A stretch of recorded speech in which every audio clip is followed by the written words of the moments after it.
Good evening. I call the Hampton School Board meeting to order. Ms. Bowers, please call the roll.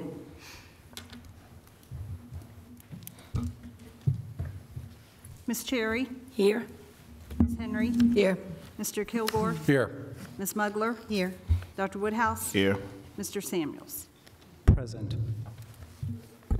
At this time, we will have our invocation and pledge of allegiance, and I will turn the meeting over to our school board representative, Mr. Xavier Williams. Thank you, Mr. Chair. Mr. Chair, members of the board, Dr. Smith, it is a pleasure today to have not only one student, but two students today to give our invocation and pledge of allegiance. We have Mr. Andrew Pexton. He is a 7th grade student at Davis Middle School. And we also have Demay Lockett, who is a 5th grade student at Tucker Capps Fundamental Elementary School. So they will do the Pledge of Allegiance together, and then they both have a prepared invocation for us. So if we all can stand.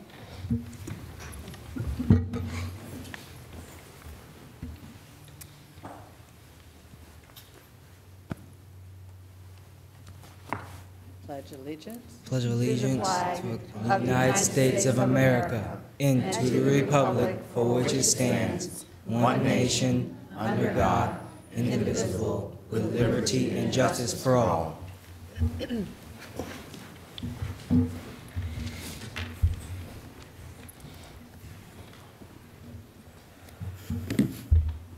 Good evening to the Hampton City School Board members, school administrators, teachers, staff, and all others in attendance. It is with great honor that I come before you this evening to offer opening remarks. My name is Andrew Pexton, and I am a Davis Bulldog. I'd like to share with you why I'm proud to be a Davis Bulldog. Bulldogs have a unique quality that represents determination and perseverance. I'm proud to be a Davis Bulldog because these are also important qualities when it comes to being a student. Doing well in school has always been important to me. I'm lucky to have parents, my mom and dad, that have always set a good example of what it means to set high expectations, work hard, and never settle for less than your best. That is why I am determined to be the best Davis Bulldog I can be. To do so means turning my assignments in on time, taking the time to prepare for tests, and striving to get the highest possible grades I can. I'm proud to say that since I've started going to Davis a year and a half ago, I've made the straight A honor roll every quarter except for one. As our principal, Mrs. Whiteman, always says, we should achieve excellence in our daily habits and high expectations. And to do this requires the determination and perseverance of a Bulldog. That's why I try to demonstrate these qualities as a student. What's also pretty cool about being a Bulldog is that our school shares the same mascot as the United States Marine Corps. I'm sure that everyone would agree that Marines are very determined and persevere through all situations. That's the kind of student I strive to be. I'm Andrew Pexton, and I'm proud to be a Davis Bulldog. Thank you.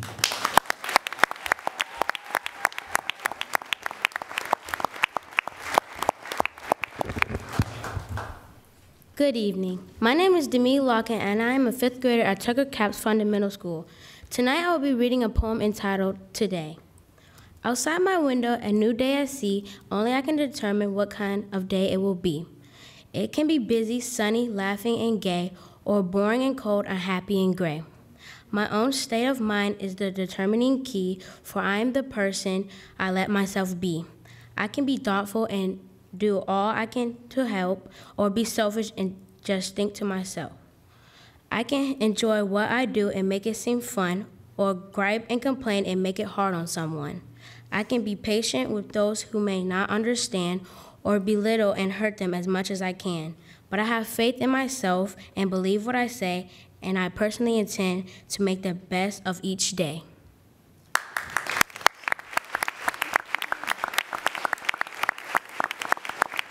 Andrew, if you could join back if you can come back up to the podium, Andrew, please. Thank you guys so much for coming on a Wednesday night when I know you guys will probably be doing homework, but the poem and the words that you expressed, Andrew, were just so amazing. And when I first met Andrew, before I ask any questions, he came to me and he told me that I was proud to be a Bulldog. He even said, I'm a straight A student. And that's something to be very proud of, Andrew, and continue that as you continue at Davis as a 8th grader next year. And what middle school will you be going to next year? Eden. Demi. You'll be going to Eaton Middle School. Awesome. We'll continue to take every day of the calendar that we have to continue to be excellent and do great things at school. And so let me start off by asking Andrew, what's your favorite subject at school? I'd probably say math. Math, okay. And Demi, what's your favorite subject? Math. Math, okay. Great. So you both have something in common. And what are you both looking forward to in the spring break coming up? Well, I'm going to travel with my dad and hopefully learn some new things out in Boston. Okay, awesome.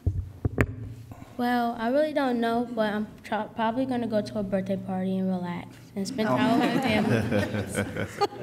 I'm doing the same thing. So thank you so much again for being here. And we'll start off with Andrew again. And if you can recognize the support staff that you have here, parents and other family members and members from your school, please. Well, today I have my Mrs. Principal Whiteman,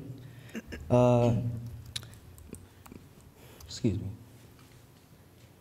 my assistant principal, Mrs. Poole, the other assistant principal, Ms. Talafero, my mother, my cousin, and my grandmother, and other school staff that support me very well. If you all could please stand.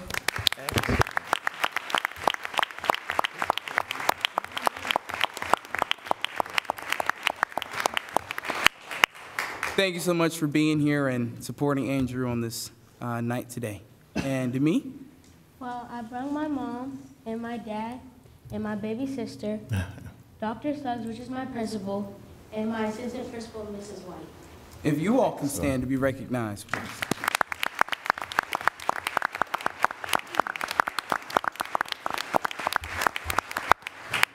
Once again, thank you for supporting her on this night as well. To the both of you, I do wish you the best of luck. We are almost at the end of another great school year, and I do wish you the best as you proceed in your education, and not only today, but as we proceed on to many of great things that will come out of your future. Thank you so much.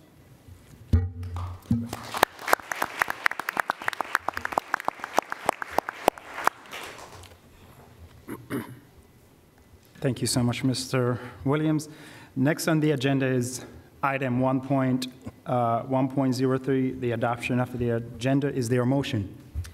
Mr. Chairman, I'd like to make an addition to the agenda and to add as an action item a matter of grievance 201802, which would become one of our action items. I suspect action item 7.03. 3. Second. It's been moved by Ms. Henry that we amend the agenda, and seconded by Ms. Mugler. Is there any discussion? Hearing none, Ms. Bowers, please call for the vote. Ms. Mugler? Aye. Dr. Woodhouse? Aye. Ms. Cherry? Aye. Ms. Henry? Aye. Mr. Kilgore? Aye. Mr. Samuels? Aye. Next on the agenda is recognition, and tonight we will have Mr. Kilgore to join Ms. Kelly Gorgel on the recognitions for item 2.01, 2.02, and 2.03.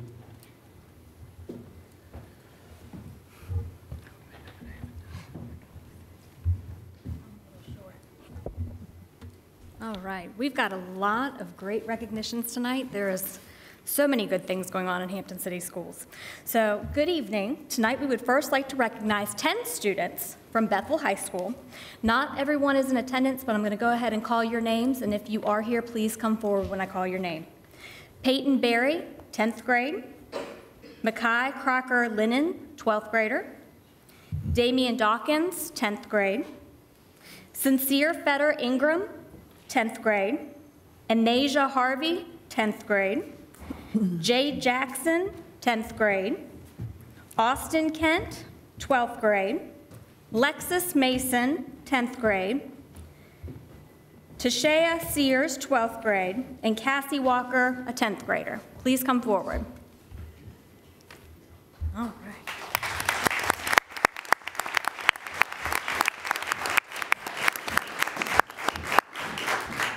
The 10 students that were mentioned and the ones that are up here on the stage today are members of the Academy of Law and Public Safety. They recently completed the requirements of the International Academies of Emergency Dispatch as certified emergency telecommunicators. They successfully completed the required written assessments and are now internationally recognized as having completed industry-specific basic training in emergency communications. Janita Jackson and Lexus Mason not only completed the required assessments, they also earned honor status.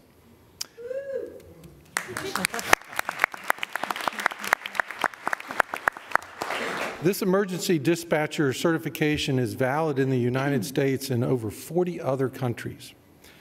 Students with the certification who are 18 years or older are eligible to apply for a job as a dispatcher. I'm going to actually hand these to you to pass out. Okay. Congratulations to each of you. What an accomplishment, and how exciting to know that you earned a certification that will allow you to pursue a career as an emergency telecommunicator. And at this time, if we could have the administration from Bethel High School, teachers, staff, and parents and guests of these 10 certified students, please stand to be recognized.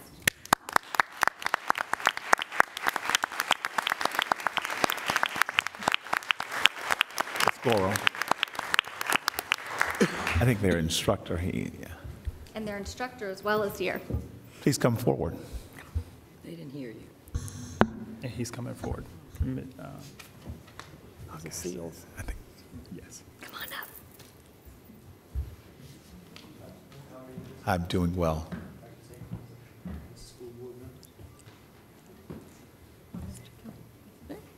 Congratulations, sir. Oh, no, thank you so much. No, They did all the work.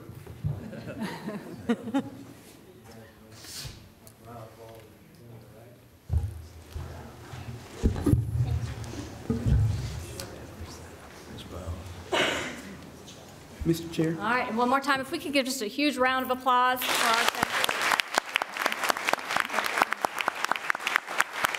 Ms. Gorgel, before we proceed with the rest of the recognition, would it be so kind for Mr. Seals to talk about the program? Absolutely. Thank you, sir. Just this one or the own? I get excited about my. Hi, good evening, everyone. Thank you for giving me the opportunity to address the audience, sir. Basically, the school board, Superintendent Smith, and the great leaders at Bethel High School have a vision. And the vision is basically creating academies throughout high school to prepare all the students to be career or college, career, and life ready. These wonderful students came into my life at the first part of the year. They were very eager to get started. They dove into a curriculum that I have taught for many years, and it's very rigorous. And I am so proud to say that they took to it like water. Especially the computer simulation modules that they actually utilize in the classroom. I get to call them and act like I'm in trouble, and they have to do the right things to save me. So you can see I've been saved. And you can see that they are now an elite member of an organization that has a code of ethics that they have to live by. They have to recertify every 2 years to maintain this certification. This is not something that you just get and it's good forever. They have to have continuing developmental education. And I've already lined up with several, they call them PSAPs, Public Safety Answering Points, Newport News, Hampton, a few others, that if some of these seniors want a job, as long as their background meets the I don't see why I shouldn't, but you know, I don't know that much about them. The door is their form. The starting salary for them is about $38,000 to $39,000 a year, and then once they finish the initial about 2 months in training, they're bumped up immediately to $43,000 per year at a beginning salary. While I've got the mic, I got to brag about Principal Hobson, and Executive Director, Mr. Saunders. I guess that's the academy phrase. Actually, he's a principal, he's an assistant principal, but they got some new things going on. I was a cop for 32 years, what do I know? We also have criminal justice, we have firefighting, we have law, and we are really excited about this academy, and we're looking forward to continuing the excellence. One thing I want to say to my fellow teachers out there, you know, they call firefighters, police officers heroes. I spent about the entire summer with Mr. Hobson running from developmental CDEs and everything else just to make sure I do this right. The compassion, the love, and the dedication that the Hampton City Schools have and their teachers and their administrative staff, I'll be very honest with you, is unparalleled to anything that I have witnessed. And so if you will, please give all these lovely people a hand for serving the community, and thank the teachers and the administrators out there. Thank you so much.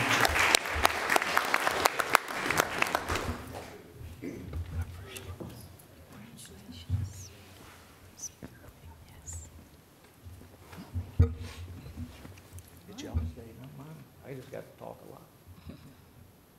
Get in, please. I guess. Oh, hello.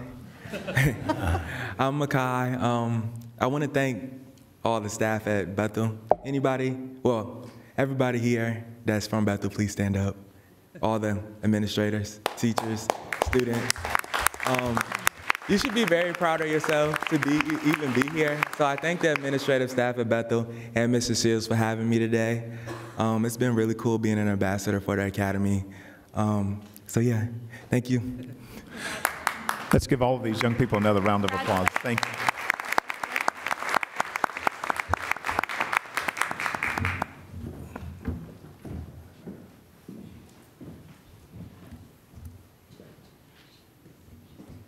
All right. Very exciting things going on. We're also going to recognize 5 more students from Bethel High School tonight and their 2 coaches. So when I call your name, please come forward. We have Jelani Davis, Edward Richardson III, Jeff Ferrand, Jonathan Mitchell, Zaire Williams, and Coach Strangus and Coach Gaines. Please come forward. Strangus.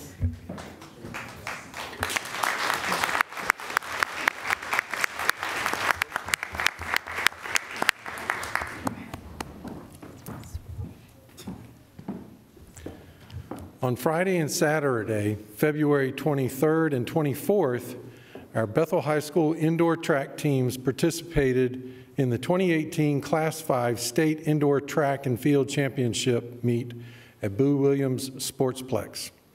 These student athletes came out of the competition as state champions in their events. So first up, Jelani Davis, would you step forward? All right, Jelani Davis earned the state championship title in the shot put event. She threw for 39 feet and 3.5 inches. Pretty impressive. Would Edward Richardson please stand forward? All right, are we ready? Edward won 2 individual state championship titles. He won the 300-meter run, the 500-meter dash. His time in the 300-meter run was 34.84 seconds. And on the 500-meter dash, he had a time of 1 minute and 4.91 seconds. Congratulations.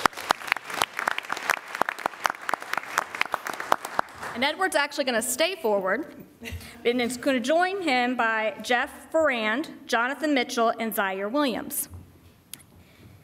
And these 4 young men earned the state championship in the boys 4x400 meter relay with a winning time of 3 minutes and 26.3 seconds. Congratulations.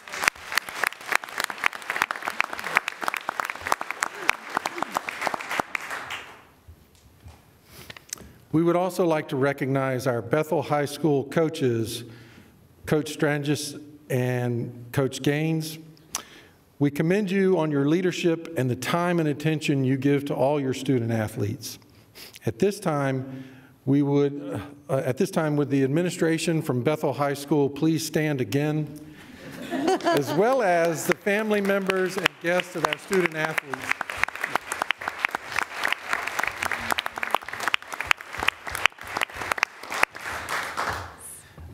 Here we go.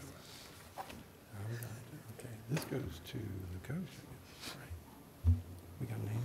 We have names on this one. There we go. That's Jelani. Okay.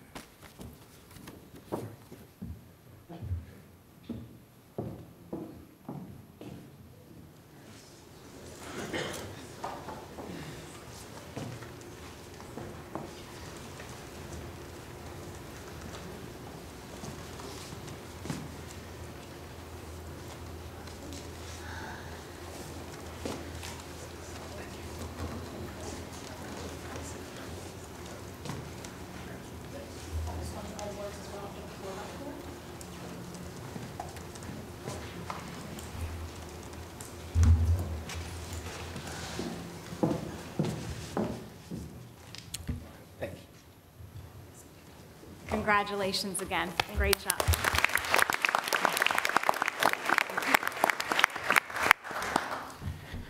And our Bethel program definitely puts the student before the athlete. So all these young student athletes up here, their cumulative GPA right now is a 3.5. So let's give them a round of applause. And also just a couple highlights. The Bethel boys 4x4 meter relays, undefeated indoor for 3 years running. So we'll give them that at the state championship. These 4 gentlemen also competed in the sprint medley relay at the New Balance Indoor Nationals in New York City, and they placed 9th. So they are the 9th best sprint medley relay in the country. And Jelani Davis, she went on to nationals as well in New York, throwing the shot put. She actually became the national champion in the emerging elite category with a 42-foot, 10-inch throw. Wow.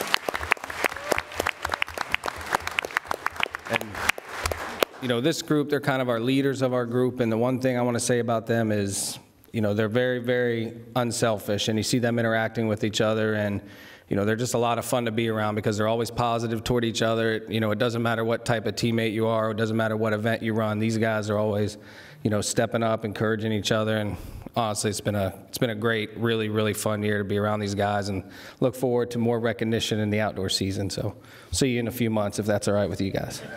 All right. Thanks, guys. One of our seniors wants to speak, Zaire, if that's okay. Thank you. Good afternoon. I'm a senior at Bethel High School on the track team. I ran track for 2 years. And first of all, I want to thank God for putting my team in a position to go and win that state title in the 4x4, and for EJ and Jelani to win their state titles. And I want to thank my coaching staff, Coach Gaines, Coach Strangis, everybody on the coaching staff, my mom, my dad, the administrative team, and all my friends and family that just helped me get through this time. Thank you.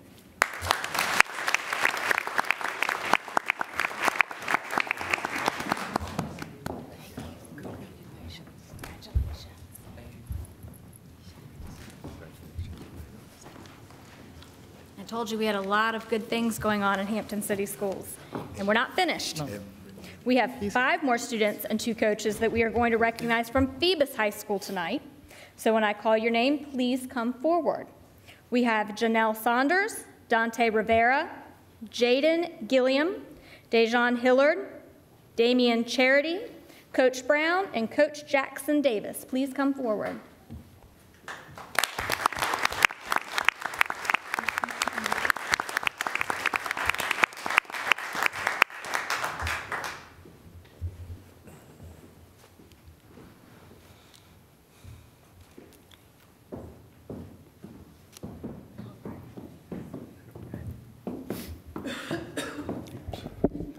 Our Phoebus Phantoms competed in the Class 3 Virginia High School League State Indoor Track Championships at Roanoke College on February 23rd and 24th. At the end of the competition, Phoebus brought home several state championships. All right, and where is Janelle? Is it Janelle Saunders? Please step forward for me. All right, and here's a long one. Are we ready? All right. Janelle Saunders earned the state championship title in the high jump, the long jump, and the 55-meter hurdles. All right, it's better. Not only did she win the state championship in the high jump, she broke the state record on her high jump and has the new record that now sits at 5 feet, 6.5 inches. Her long jump was recorded at 17 feet, 5.5 inches to win the state title. And not only can she jump, she can also run, and she can run fast. She won the 55-meter hurdles with a time of 8.43 seconds.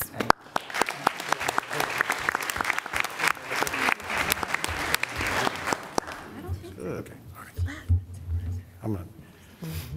I also want to congratulate the young men that aren't here tonight and just read their performance. Dante Rivera, Jaden Gilliam, Dijon Hilliard, and Damian Charity. These 4 young men from Phoebus are the 4x400 meter relay team state champions. The boys ran, if the Phoebus guys want to hear this, I mean the Bethel guys want to hear this, the boys ran the relay in 3 minutes, 29.36 seconds. These state champions are under the coaching leadership of Coach Brown and Coach Jackson Davis.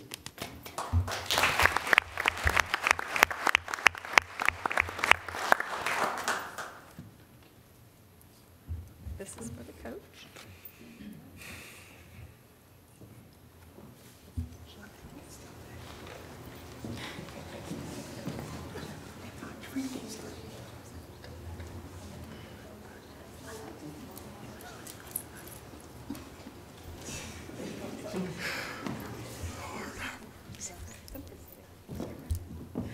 Good evening. On the behalf of Phoebus High School's track and field program, we certainly say thank you for all of the support that Hampton City School Board and administrators provide our team. Always working behind the scenes is always Dr. Woods. We have to turn in paperwork to get approval for whatever we're doing. She's always so supportive, and we can't thank you enough for what you do to help us behind the scenes. We have an awesome administrative staff at Phoebus High School.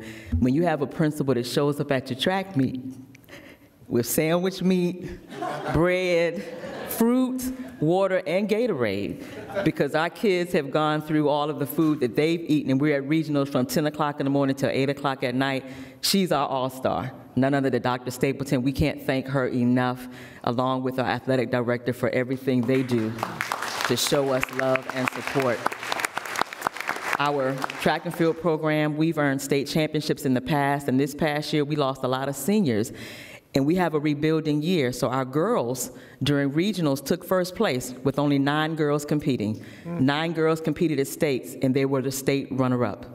So we're looking for greater things outdoor season. We know they can do it. Our boys only came out of second place by 3 points. So it was a missed jump here, a false start there. With track and field on any given day, anything can happen. So we're just like Bethel High School. We look forward to coming back outdoor season. We expect to be here outdoor season with some more state championships. I want to make sure we don't slight our coaching staff. Coach Chinita Jackson, my girl, we could tell you some stories, but in the trenches as our head girls track coach, and our jumps coach, Miss Janira Schufert, alumnus working over at Norfolk State University. Behold the green and gold. Love her coming back. She's a product of Newport News Public Schools, was an all-star athlete in her own right at Heritage High School, and we're just happy to have her with us here at Phoebus High School to keep the traditions going. So to all of you, we say thank you so much.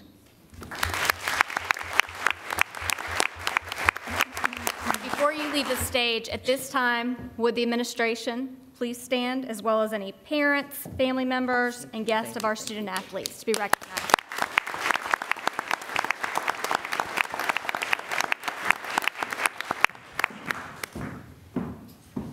And Mr. Chair, that concludes our recognitions. Okay, great.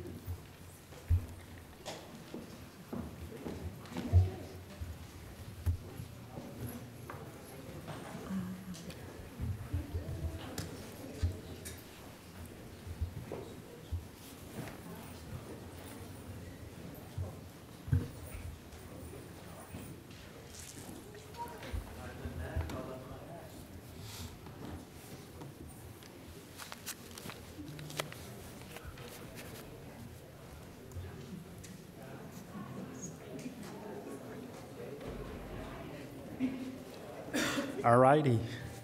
Next on the agenda is item 3, which is the superintendent and staff report. At this time, I turn the meeting over to Dr. Jeffrey Smith. Great. Thank you. Thank you, Mr. Chairman and members of the board. This evening, we would like to provide you just with an update relative to our budget, and in particular, the restructuring plans that are directly associated with this particular budget. You'll recall when I presented the budget, there were 2 areas that I focused on. One, right-sizing the organization, and the second was that of restructuring. And so this evening we would like to very much share with you some of the restructuring as it relates to the Performance Learning Center, the merger there, our college, career, and academy administrative support, so that you'll have some context as it relates to the budget and some of the decision-making there. The area of special education with restructuring, and then a brief update and some information on the compensation, the 2% increase, and then we'll share with you the one budget adjustment since the last time I presented the budget, and that was the local contribution. So with that as our backdrop, the next slide, just to remind you that the strategic focus areas, these particular goals were the focus areas for the budget decision-making process, always keeping our young people in the forefront, maximizing every child's learning, the safe and nurturing environment, exceptional staff with the compensation, and also effective and efficient management of fiscal resources in moving forward. Our next slide. And so the school board priorities for FY19 with the budget development, of course, in the area of the goal area of maximize every child's learning, the restructuring with the Performance Learning Center, the academies of Hampton, the special education program, and also the goal of attract, develop, and retain exceptional staff, and in particular employee compensation. We will focus on that, and effective and efficient management of physical resources. And I think you'll hear a common thread, right-sizing the organization based upon our projected student enrollment, but also the restructuring. And so I think this provides the board, or will provide the board, with additional context relative to the budget that you have before you.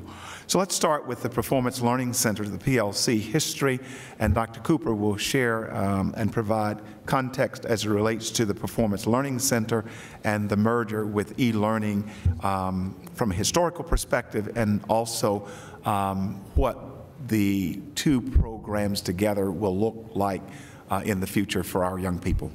Thank Dr. you. Cooper. Mr. Samuels, Ms. Cherry, members of the board, Dr. Smith, pleased to be here tonight just to give you some information that you might not have clearly, just because when you hear about the budget, there's a lot that you hear about. So this is a detailed look at this. For those of you who didn't know, the Performance Learning Center was really built in response to a study that we did here in Hampton City Schools back in 2005, looking at the factors that led young people to leave school. And we knew that being over age for your grade was a primary indicator that there might be some trouble and we really needed to help you. And we had over 1,300 students who met that definition in the year 2005. So we did some work with the communities of schools of Virginia and secured funding from the Bill and Melinda Gates Foundation to open the Performance Learning Center in 2008. And at that point, it was really the sole dropout prevention program that was designed to have students earn a diploma. Quickly, it filled. The model that the Gates Foundation said you had to use was a max of 75 students. Within a couple of years, we had to split it into 2 shifts so that we had some students coming in the morning and some students coming in late afternoon in order to accommodate the full 150 student capacity. And the students who came primarily were behind in their studies. They were 17 years old and had 4 credits toward graduation, and that meant that they were significantly behind. Many of them were working to support families, and so they often needed a more flexible schedule. They needed support sometimes beyond academics, and communities and schools came and staffed a full-time position at the Performance Learning Center with an individual that really helped discover the barriers that had led to the student becoming behind, and worked in the community to leverage resources to remove those barriers. And then we had kids who just thrived in a smaller, quieter learning environment. Our high schools are large, spirited places with great athletic teams, but some students really do better in a smaller learning environment. And then we also had a second dropout prevention program, but it was designed for students to capture a general educational development certificate or credential. It's a high school equivalency exam, a GED. And so we had those two programs were really the only choices. And then in 2008, the state changed the way that it calculated graduation rates. And they introduced for the first time a cohort model, which started measuring the percentage of ninth graders who completed with a diploma 4 years later. And so as a result of that, we built more things, more opportunities for students to recover credit and catch up quickly rather than becoming catastrophically behind. So we put online recovery learning at all of our traditional high schools. We had a full-time teacher, and still do, dedicated to that, serves students all day long. We presented more opportunities. There were Saturday schools, there were evening programs, there were morning programs where you could come before school and work. We added graduation specialists. These individuals really kind of function a lot like the communities and schools person at the Performance Learning Center, figuring out what was getting in the way of young people making progress and finding whatever resources they needed to get over those hurdles and continue toward graduation. We started with 2, and then we went to 4, and now we actually have 5 graduation specialists.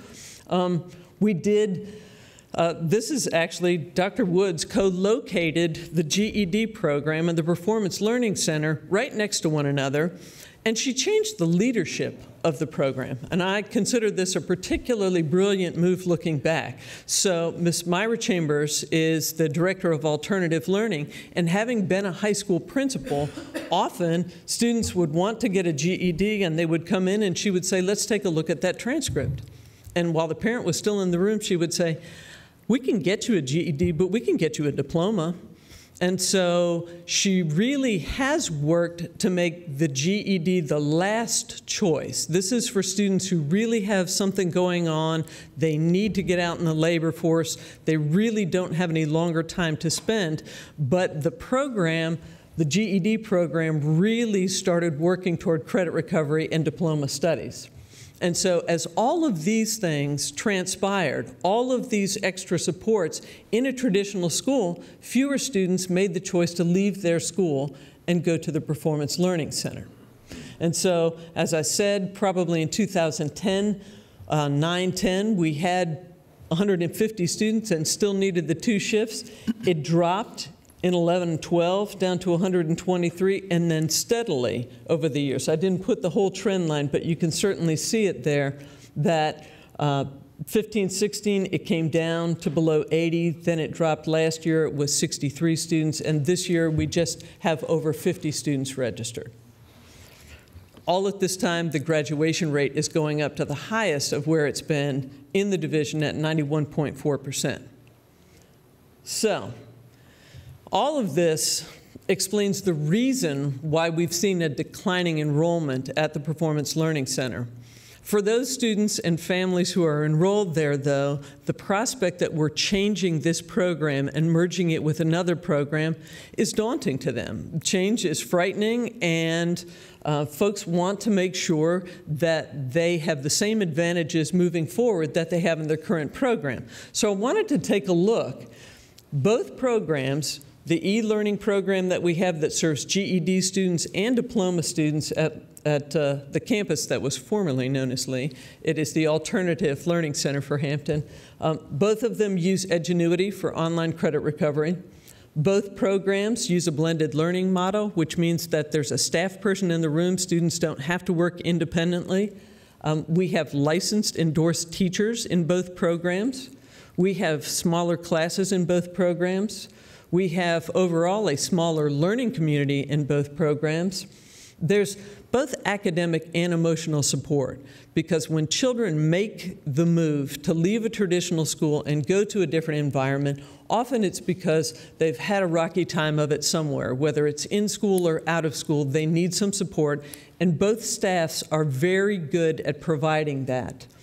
There is flexible scheduling, so both programs run a morning and an afternoon program. We provide HCS transportation. There is a full cafeteria there. And so I wanted to say there might be some advantages to this merger beyond fiscal responsibility. If we look, because GED students traditionally have been the students farthest behind and most likely to drop out, we actually have a graduation specialist on site. That individual works directly with students in the e-learning program, does make rounds over to Bridgeport and to the Performance Learning Center, but primarily works in the front of that building and will stay on site there and be a resource for students coming into the program. We also have a vocational coach. When you apply to take a GED exam, if you're under 18 years of age or if you're enrolled in public school, what the state wants to know is, what is your plan for when you get that high school equivalency credential?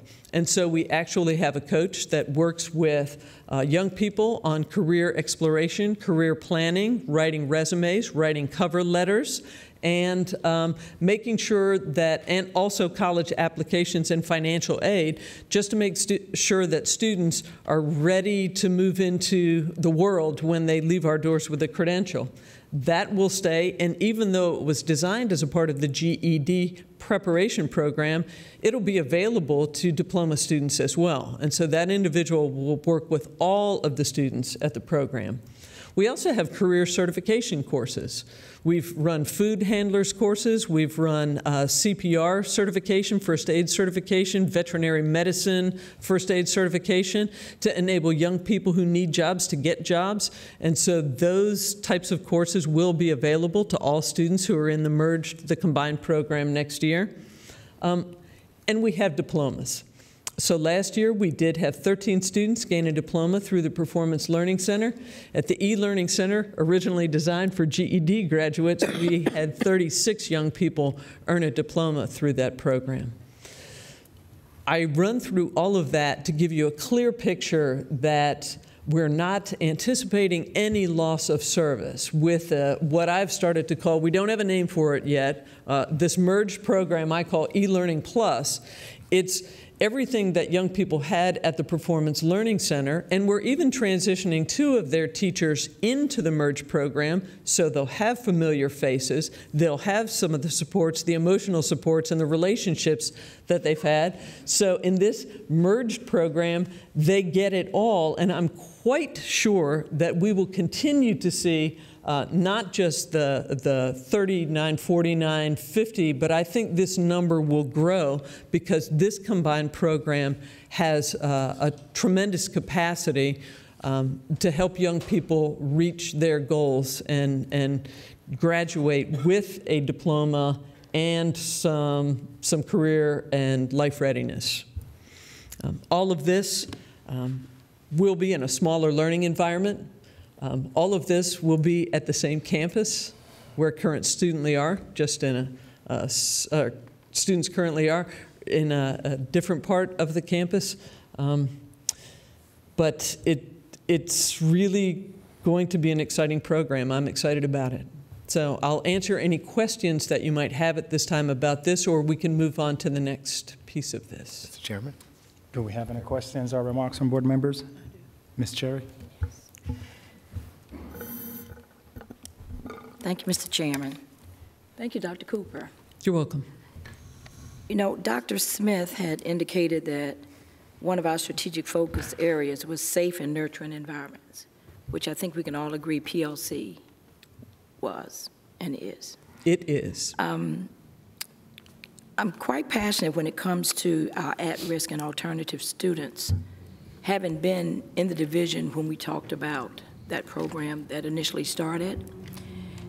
My initial concern was when we closed Hampton Harbor, there was a lot of discussion about students then going back to schools where they may or may not have felt welcomed, not been able to strive and thrive, and as a result, dropped out. So my questions to you all center around something you said earlier, when you said parents are concerned that we offer students the same advantages moving forward as they had in the former program. So with that stated, is it safe, well, I don't want to assume, will this happen? Will we be able to, in this merger, which sounds more like a blend now, will we be able to support students beyond academics? Will we be able to make sure that students are striving in a smaller environment? And will we be able to accommodate students who have a need for flexible schedules? Yes, ma'am, we will. They will lose none of those advantages in the merged program. As I said, we're even transitioning some staff from the Performance Learning Center so that young people will have relationships with the same caring adults that serve them now. Good. Because I think it's important that students transitioning to a new environment, even if it's a block up the street or a few rooms down the hall, that they feel safe and secure as they did from where they came from, and that they feel supported. So I'm glad to hear you say that. My other question is, how many students would you say we're looking at enrolling in this blended merger model for the upcoming school year? Hang on. At any one time, up to 180, thinking that we will have 6 teachers running a dual schedule, and with a class that could go between 10 and 15, that would give us a capacity of 180 without adding additional staff like part-time. Sometimes we do bring in part-time hourlies. So, and that is within the capacity right now. We serve approximately 120 students at any given time in the e-learning program in the front half of the building. And if we had a full 60 students at the Performance Learning Center, that would give us the 180. Okay, so pretty much you're basing that on the 50-some that are currently there? Yes, ma'am, we are. As opposed to the 150 that used to be there? That is correct. Okay. I think that's pretty much, oh, there seems to be. Let me add one more thing to that.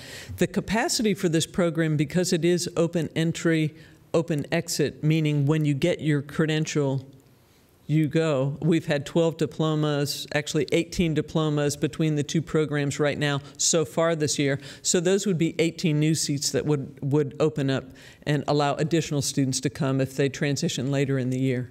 Okay. And I do understand about the decline in the enrollment at PLC, but we've had a decline in enrollment at Hampton City Schools as well. So I did want to point that out.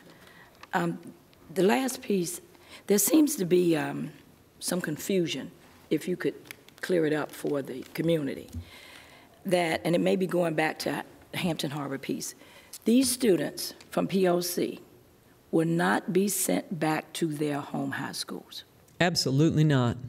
Could you explain, again, you know, in communication, sometimes we have to say it again, and say it again. Yes. Could you explain exactly what's going to happen to these students? Yes. Our expectation is, and our plan is that they will transition from the PLC into a slightly, very slightly larger program in the building where they are currently attending school. They have already met with the administrator. She has also extended an invitation to parents and is meeting individually with some parents to make sure that the transition for youngsters is smooth. We've met with students, and so it is not our intention that any child should leave the e-learning program that they've joined. Now, if some student decides that he or she is ready to go back to one of our excellent high schools, then certainly we would support them in that decision, but that is not the plan. The plan is that they will stay with us. We are alternative educators, and we are there for them. Thank you. That's exactly what I wanted to hear. And it takes a very special person to be an alternative educator. It does. Someone who not only knows the academic part, but is caring and nurturing. And I think that's what helps a lot with some of our students who look like they're going to fall through the cracks. It's those alternative educators who keep them from falling through the cracks. So I appreciate that. Any other comments or questions by board members? Dr. Woodhouse? Thank you, Chairman Samuels. Ms. Cherry asked one of the questions, and so that's already been answered.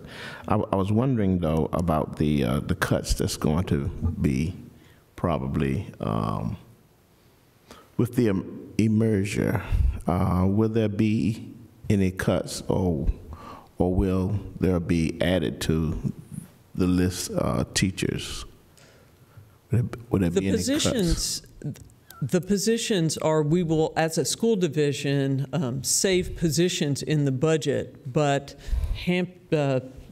our HR department has found placements, I think, for folks. And so we actually shared with teachers when we shared this information that it's a change in placement for them, not a loss of a livelihood.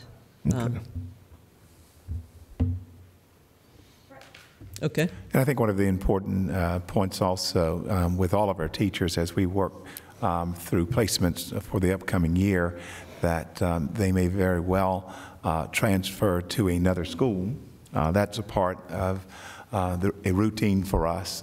So, for example, you may be at one particular elementary school, and then the need exists in another elementary school at a different grade level or the same grade level. And so teachers are accustomed, certainly, to working in different settings and school facilities to provide direct instruction.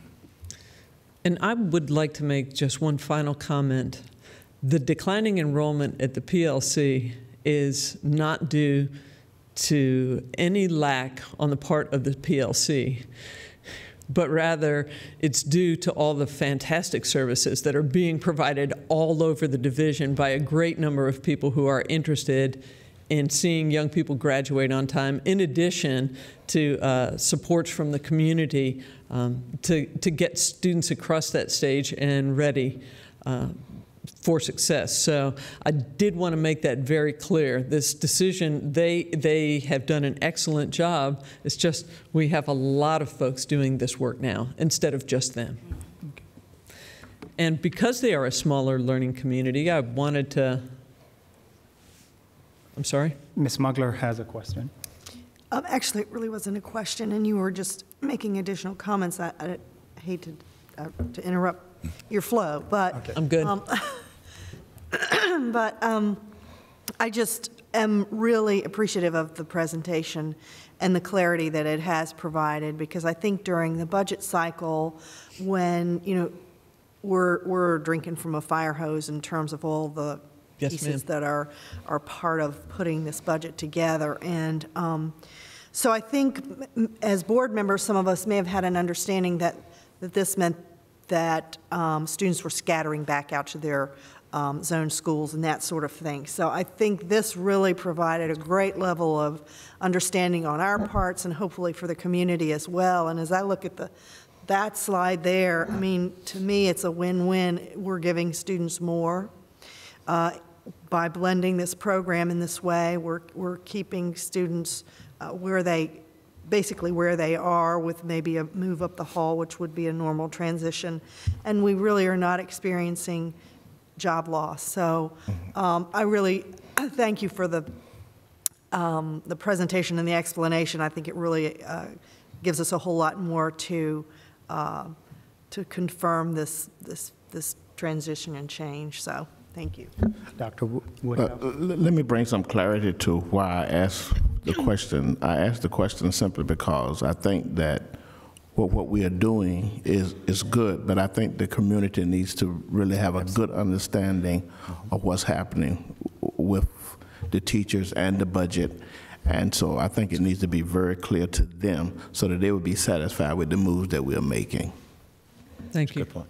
And I agree with Dr. Woodhouse because that's why I asked you so many questions, because I want it to be clear about what we're doing with the students. Yes. There are many, many success stories that come out of alternative education. I can point to a couple and you can point to many. So I just want to make sure that we're providing those students, if it's 52 or 22, we're providing those students with all the tools and resources they need to be successful. Thank you. Any other further questions or remarks from board members? Dr.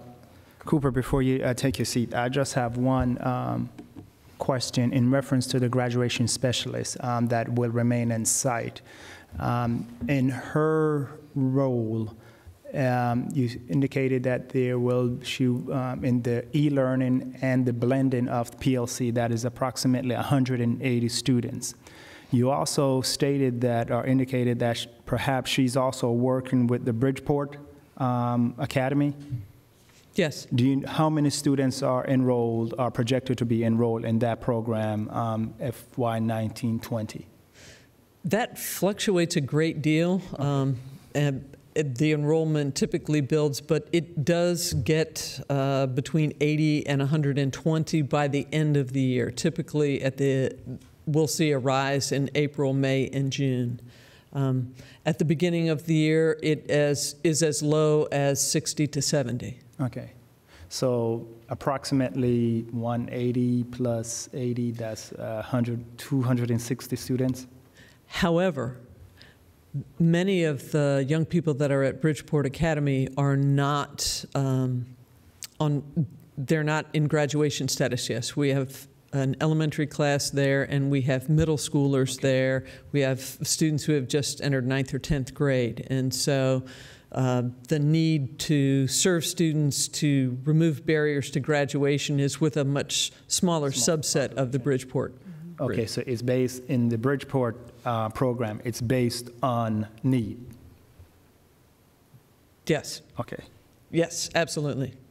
And as kind of we need to recognize the fact that when students are at Bridgeport, they are still considered the responsibility of their zoned high school or their home high school, and so the graduation specialists there actually come and visit, and they work with students and maintain relationships with students. So it's not a solo flight for our graduation specialist over at the campus. Okay.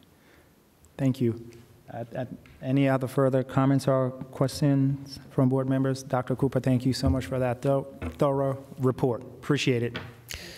You're welcome. And on the subject of smaller learning communities, I think we're ready to launch into the transformation of our high schools, which is really about creating smaller learning communities. Dr. Woods. And as Dr. Woods says, she's coming forward, this will provide some context, especially at the secondary and more importantly at the high school level with some of the restructuring and as board members have said, to really provide some additional clarity regarding some of the restructuring and the approach, and then more so as to the why. And so then there's context for, rather than just saying we're restructuring, but this is really intended to provide you with the why. Good evening, Chairman Samuels, Vice Chair Cherry, school board members, and actually Dr. Smith and the Hampton community. We are transforming our high schools into small learning communities, and it's through a college and career lens. And so as the slide indicates, you see that these small learning communities provide a strong network of support and personalized attention which are the hallmarks of a small learning community. And we launched this year for all of our freshmen. And we also have it for our pocket academies. Our rising sophomores will be in small learning communities in the fall. And they learn through the lens of a college and career focus. And you heard more about that this evening from the Academy of Law and Public Safety. So you see these relationships that students are developing, not only with other students, but also with the faculty and the staff and the community. So with the students with the Academy of Law and Public Safety that you heard about this evening, they were working along with Hampton Police and Hampton Emergency Communicators so that they could learn their craft. And they have achieved at very high rates with the class. We have a very high percentage of the students in that class who passed. It started as a very small class this year, but it will grow because, as you heard, those students have finished their telecommunications certification and they can go out into employment. So many of those students as seniors will work part-time and go to school, and they can avoid student loans and the like as they follow their career trajectory up the ladder. So many of them plan to start there, but that's not where they plan to finish. So that's the great news. So our pocket academies, as per the slide, relative to the National Career Academy research, shows that you do have increased graduation rates, improved attendance, grade point averages, school culture, and ultimately, you have higher rates of earnings in the community when you get your job. So those are the Academy research results, and we have those, we're seeing that as a result of our pocket academies. So I would like for you to take a look at what the transformation will entail. And we'll actually stay on this slide. So here is a sample high school.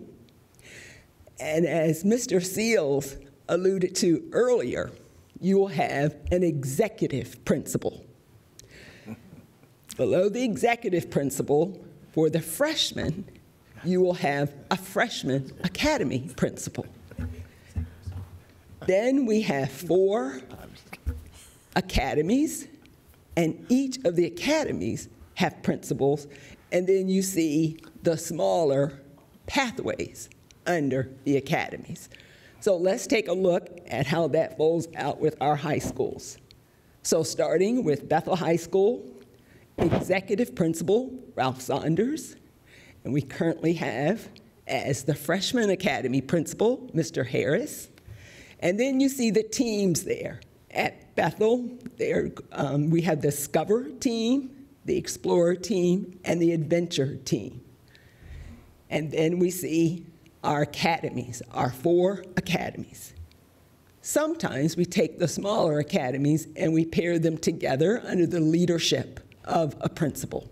So we see Ms. Garrity is the principal of the Governor's Health Sciences Academy, as well as the Transportation Analytics Information Logistics Academy. So we take the Governor's Health Sciences, a fairly large academy, but the Trail Academy is a small academy. And so you see that academy counselor and the team of teachers which provide that student-centered approach. And then Ms. Llewellyn is the academy principal for the Academy of Media, Arts, and Design. Mr. Hobson, and you heard Mr. Seals speak about him this evening, and the comprehensive support that he provides to the academy from the curriculum. You heard it start with the hiring, the curriculum, and his support as a new teacher. He spoke about Mr. Hobson, who is the academy principal for the Academy of Law and Public Safety. Academy coach, who supports the work with that business and community engagement, Sherry Hildebrandt. And again, this is a small learning community model with increased graduation rates that we heard about. Hampton High School with executive co-principals, Mrs. Hardy and Mr. Davis. And then we have the freshman academy principal, Ms. Pollard, with 4 teams on the freshman academy level, the innovators, the trendsetters, the ambassadors, and the legacy team. And then we have Mr. Grimes, the academy principal, and he has been the principal over the engineering academy there for quite some time, and that is the Academy of Technology and Engineering. We have a T to be determined with the Academy of International Baccalaureate. And we see this as also a small learning community. So having a principal that provides that curricular, that instructional support from the hiring all the way through supporting the teachers is value added. So you have a small learning community that's centered both vertically and horizontally for the learners who are IB learners. And so the students will be in the academy with the principal 9 through 12, value added. Ms. Sharp, the principal of the Academy of Health and Human Financial Services, and then we will merge Maritime Academy with one under the principal leadership of one of the other academies. Currently, Mrs. Hardy is serving as the academy principal for Maritime, and she is working with the advisory council at this time, but we will shift that for next year. We have academy coach, Mrs. Kirby, and again, one of the values of the small learning community, increased grade point averages. Well, I obviously clicked the wrong button. Here we go. Kickerton High School, executive principal, Mordecai. We have an interim principal there now with the freshman academy, and we have the Apollo team, Gemini, Atlantis, and Endeavor at Kickerton High School as part of the freshman academy. Mr. Kason is the academy principal for the Academy of Architecture, Environment, and Engineering, which is a Governor STEM academy. Mr. Kason is also the principal of the Academy of Entrepreneurship and Information Design. Dr. Grove is the principal of the Academy of Teaching, Education, and Learning. And Mr. Lucas is the Academy of the Onstage Performing Arts. And the academy coach at Kickerton High School, Mr. Chris Fredericks. And again, one of the attributes of a small learning community is higher attendance.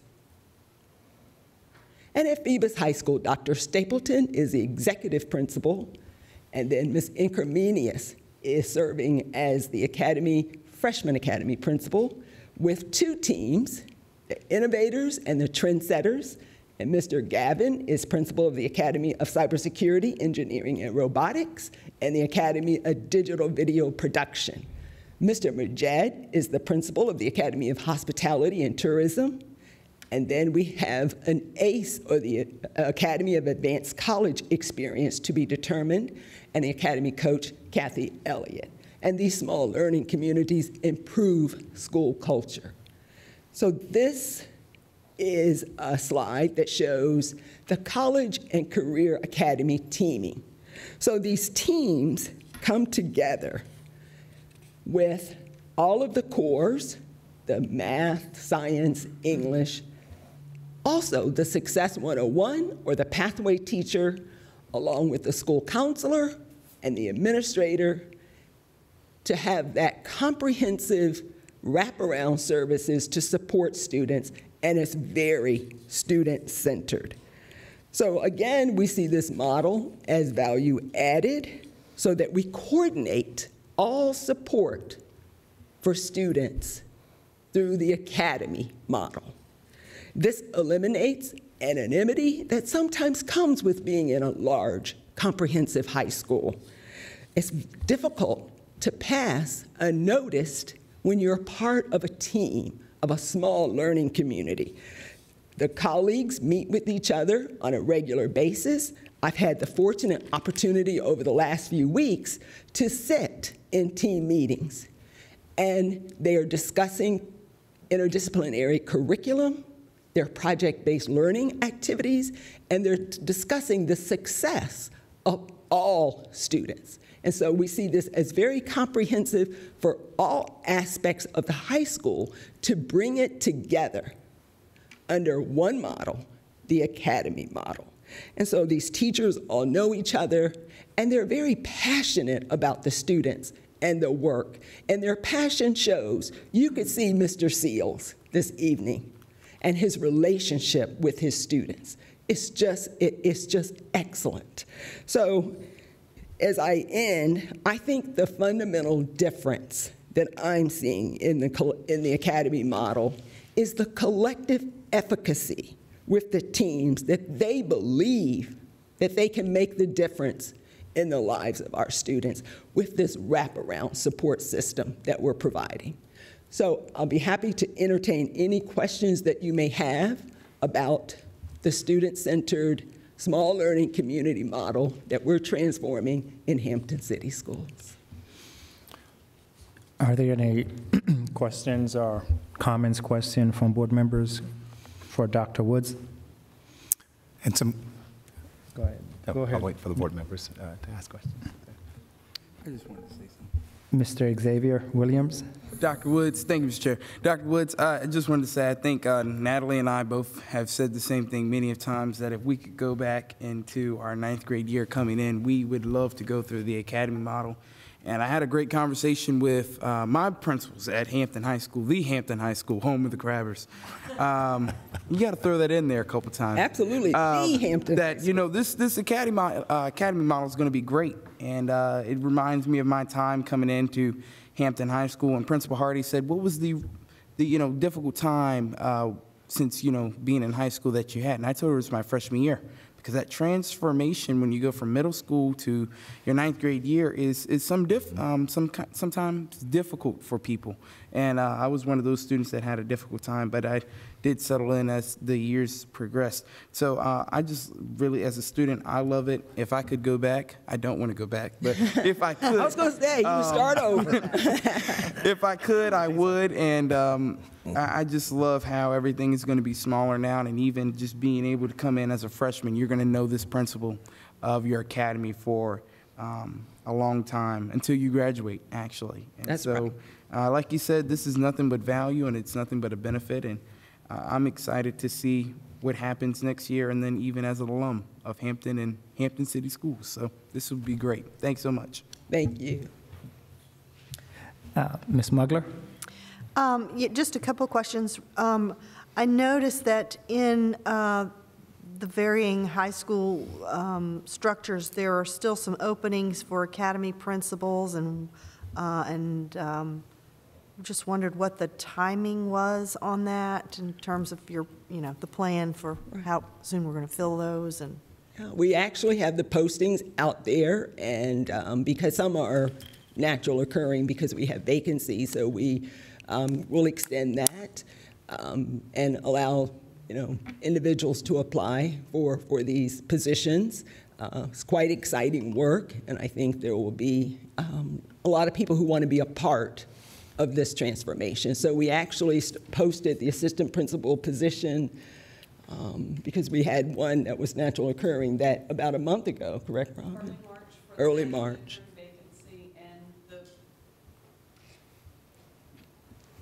Posting for the new positions will be expanded once the budget has been approved. Because it's budget dependent, we can't post the new positions yet. And the new positions, how many new positions? There are the 2 new positions, one at Hampton High School and one at Phoebus High School.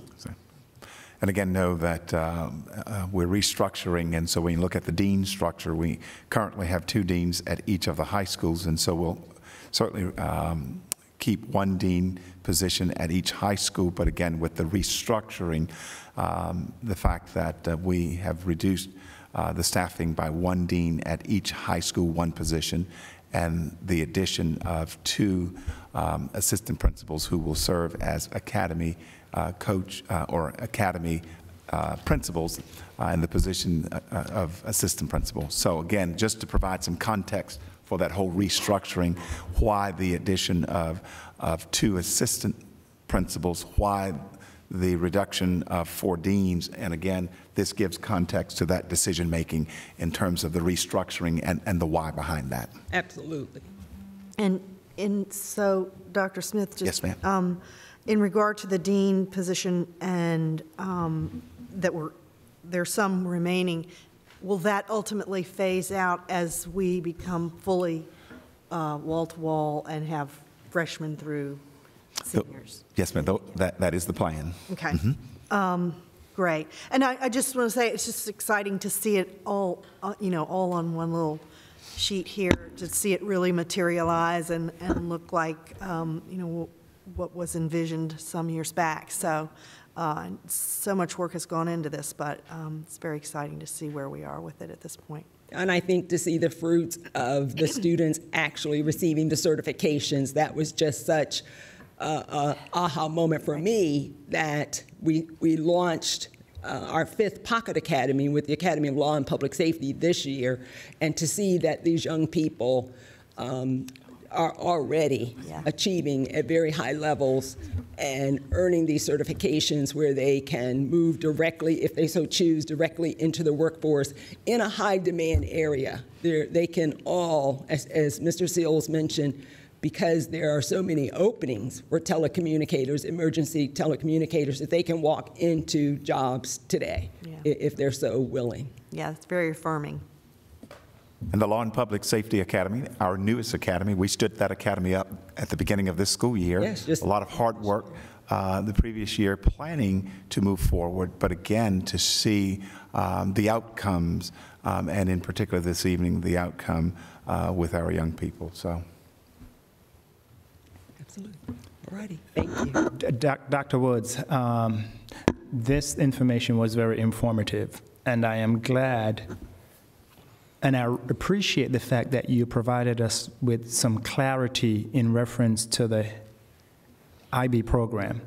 As you know, that you and I have had several conversations in reference to making the community aware that this program will not be eliminated. In fact, we will continue to support the International Baccalaureate program. And so I'm glad that you provided us some clarity to that. Absolutely. We see it as value added. That is actually additional value to this small learning community. It was already a small learning community, but we're bringing the structures of the academy and all of the supports into alignment. So all students are benefiting from the academy model. In fact, it will have, the IB program will have an academy principal. Principal, absolutely. Academy principal. Thank you, Doc. Oh, thank you. Another area of restructuring, special education, and so Dr. Caggiano will certainly provide an overview of the restructuring as it relates to our special education program and services and the why behind the restructuring as it relates to some of our special education programs and services. Thank you, Dr. Smith. Good evening, Chairman Samuels, Vice Chair Cherry, members of the board. As you all are well aware, on the FY19 proposed budget, there are included some reductions for special education. 3 of those reductions are special education teachers, again, as Dr. Smith mentioned, with a projected decrease in enrollment. And then we currently employ 8 special education coaches. In the proposed budget, there is a reduction to move to 2 from 8 to 2 coaches, so a reduction of 6 special education coaches altogether. While there has been a downward trend, as the first bullet indicates here, in the number of students with disabilities, the division has continued to look for ways since 2011 to allocate additional funding for the special education department. Just to give you some numbers, while both the state and federal funding streams that support special education have decreased during this particular period of time, the division has provided some additional funds. So, for example, in 2011, we expended the line item $22,821,665, budgeted for FY18, $24,465,502. This year's expenditure pressures, as Dr. Smith mentioned in his presentation, again have required us to make some difficult decisions. And in looking at right-sizing the organization due to an overall projected decrease in enrollment, as well as opportunities to restructure the way we operate for a variety of reasons. One of the reasons here I'll speak to is the second bullet. Students with disabilities across Virginia continue to outperform Hampton City School students with disabilities on the standards of learning assessments in the area of literacy. Taking a look at this slide here, it depicts the performance of our students with disabilities on state SOL assessments. So students represented here in grades 3 through end of course assessments. And as you can see, it's a slight increase, but we have not closed that gap whatsoever in the last 3 years with students with disabilities. When you look at a variety of different subgroup populations and the performance, especially as it relates to literacy in our division, this is a significant area of growth for us. Again, to put this in context, if we take a look at the pass rate on the SOL reading assessment for disadvantaged students in our division, we continue to outperform we began outperforming the state of Virginia 2 years ago at the end of the 2015-16 school year, and we continue on an upward trajectory there. If you also look at subgroup population of African American students in reading performance, again, we have for a number of years continued to outperform the state of Virginia, and that trend continues. So as Dr. Smith mentioned when he came on board, and he said to staff on a number of occasions, whether it be central office staff, building administrators, that really student achievement, teaching and learning, it's about meeting the needs of all students. And when you hear him say this, when he says, when I say all, I mean all. The other thing, and we know it's been a focus area for our division for a while, has been that of early literacy. We know it's a gatekeeper for students, and we know it sets the students up for success in the long run. So, you know, for too long, and this is not just in Hampton City Schools, but really this is, I would say, an issue throughout the country, and sometimes we have a tendency to operate in silos. And I look at the supports we're providing in our Office of Curriculum Instruction and Assessment. I look at the great work being done in special education as well, and the power of collaboration and the results from working together. And so this year, over the summer, really the spring, we tasked both the Special Education Department and we're beginning with the Language Arts Department in Hampton City Schools about how can we accomplish this task together. Power in numbers. And so this marks the first year where I would say a really focused collaboration between the two departments, and we're already beginning to see that pay some dividends. And so when we look, for example, halfway through the school year, we look at performance on our quarterly benchmarks, which are known as critical skills assessments, in grades 3 through 8, when we look at the performance of students with disabilities. It doesn't matter the grade level. We've seen an increase, and in some cases substantial increases, each assessment when we compare this year's results to last year. And so that just speaks to the collaboration. Dr. Smith and I had a chance to meet with the special education coaches, for example. Ms. Matthews and I had a chance to meet with the special education coaches. And one of the things we expressed during our meeting was by no means does this undermine, devalue any of the work that our special education coaches have done. As Dr. Smith mentioned, we value their efforts, we value their work with students, we value their work with teachers. However, when we look at those results, we believe it's time to restructure how we're doing business. Those results, I did not enjoy the presentation from a preparation standpoint to be able to share this information with you today. When you look at that particular gap in achievement, it's unacceptable. And so we have to rethink the way we do business. And we've already seen what we believe the results of collaborative effort can do. And so the restructuring really is going to entail not just the special education department working closely with the language arts department, but it's working with everyone who falls under the umbrella of curriculum instruction and assessment. And so whether our folks have a background in special education or whether we need to look at changing, and we've already talked about this, some of the job descriptions for curriculum leaders, teacher specialists, as well as special education coordinators. Everyone knows that we're in this together. The other thing, when we met with the special education coaches recently, we talked about looking for opportunities. We believe we've been able to secure some funds. As you know, we had a reduction in general education coaches a few years ago. We've reduced that number from 16 now to 2. And one of the things we've done in order to allow them and really those who are interested in looking to continue to have an impact is using a stipend opportunity.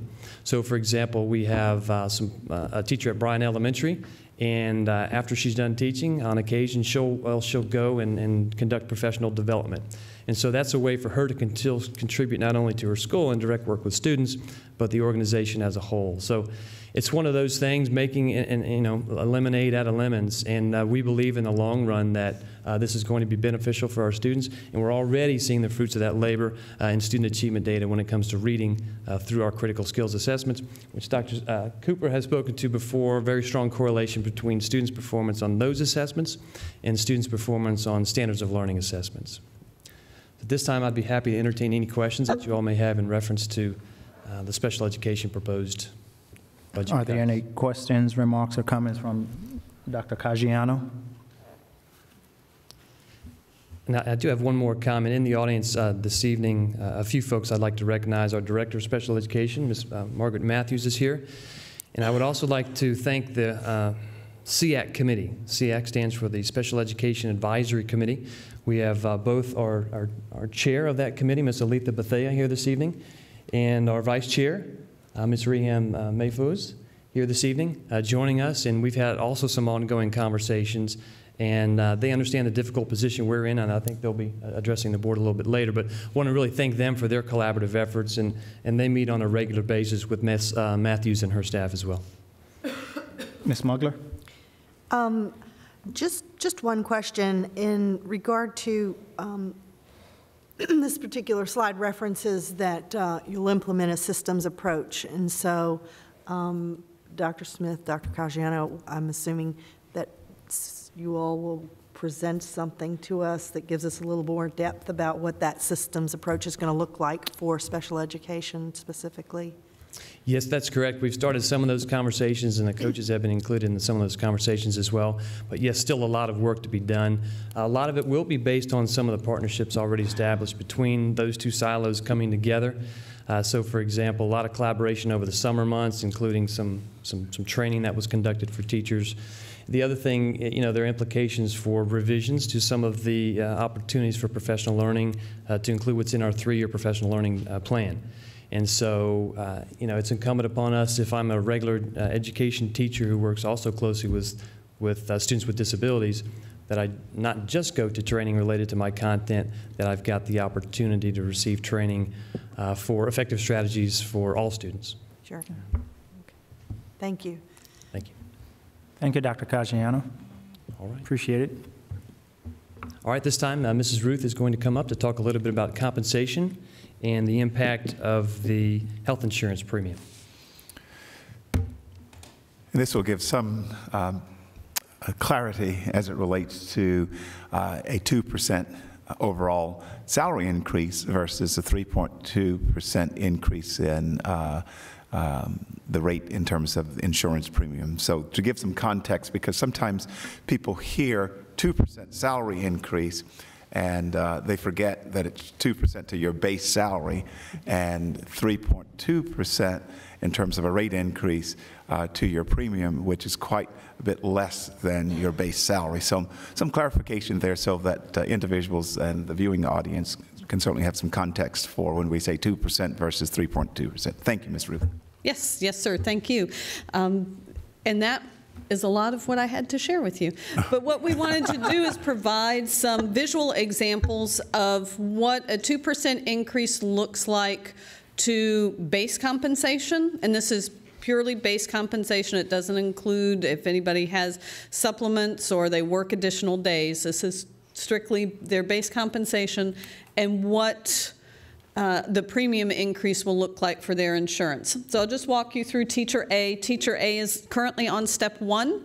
They'll be on step 2 next year. The vast majority of our teachers are currently on steps 0, 1, and 2. So that's why I selected someone going from step 1 to step 2. Their 2% increase on their annual base pay will be $876. We have a lot of plan options for health insurance. The vast majority of our step 0, 1, and 2 employees have the employee choice plan. So that's the plan that I chose as an example. They're currently paying $13.80 per pay period. Next year, there is a 45-cent per pay period increase to their insurance rate, so they will be paying $14.25 for a total increase over the year of $9 to their health insurance premium. And you can see I have given you examples for our other two plans as well. We do have our signature plan, which is our most expensive option. So if I'm a teacher in the middle of the scale and I've got family insurance, I'm going to be looking at a $271.80 per year increase to my insurance premiums. You know, certainly it is significantly larger than the employee only, but it's significantly more expensive to insure, you know, a spouse and children. But it is still, you know, significantly lower than the amount that they will receive in their increase. Do you all have it? And then the last example that I have is a secretary position.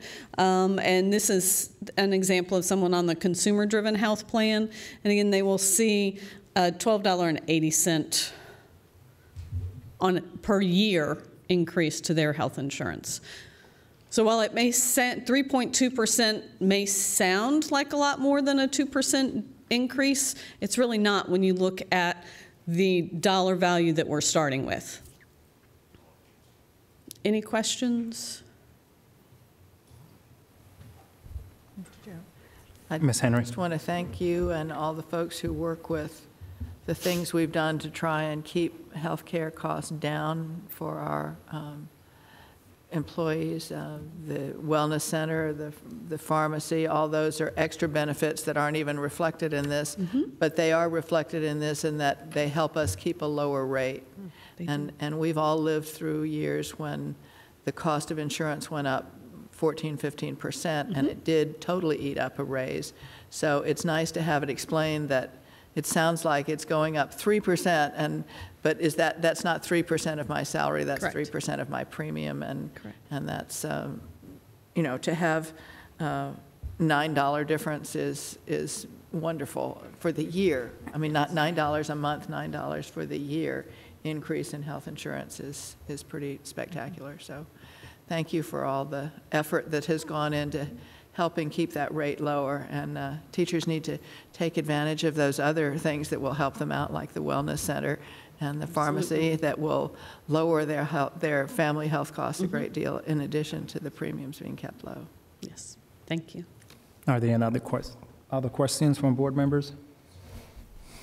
All right, thank you so much, Ms. Thank you.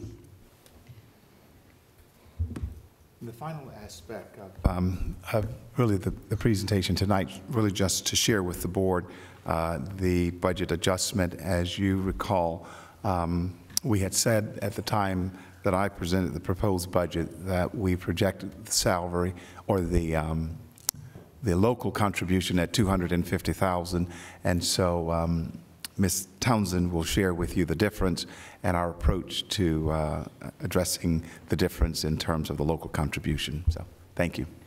Good evening. As Dr. Smith said, our local contribution, the net increase was $790,626. This is a $455,626 increase over what we originally projected in the budget on the 14th. On this schedule, we show two changes in the local contribution. At the bottom, we show the net increase again of $790,626, and then our grand total for our FY19 projection increased by the $455,626 to the $202,090,299. Our budget overview, there are 3 lines that changed in here by the $455,626. Our budget additions went up, as well as our FY19 proposed operating budget total and our FY19 projected revenue total. On the budget additions, the $455,000 we included in our contingency personnel, and that's going to be set aside monies in preparation for what the state revenue we might lose when the General Assembly comes back on April 11th. And we have said we have a choice. We can either defend what we have or create what we need. Are there any questions? Any questions or comments from board members? Dr. Smith?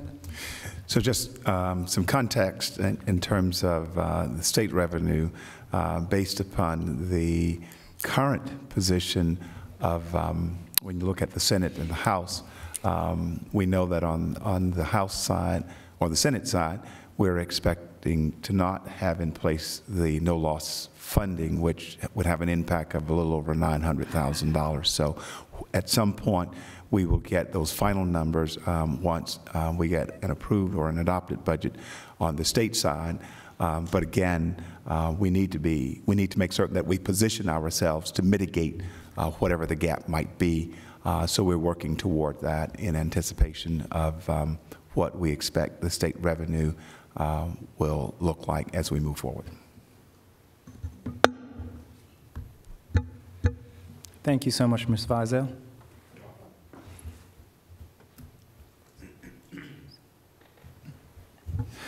Mr. Chairman, that concludes the superintendent and staff report. So thank you so very much for the opportunity.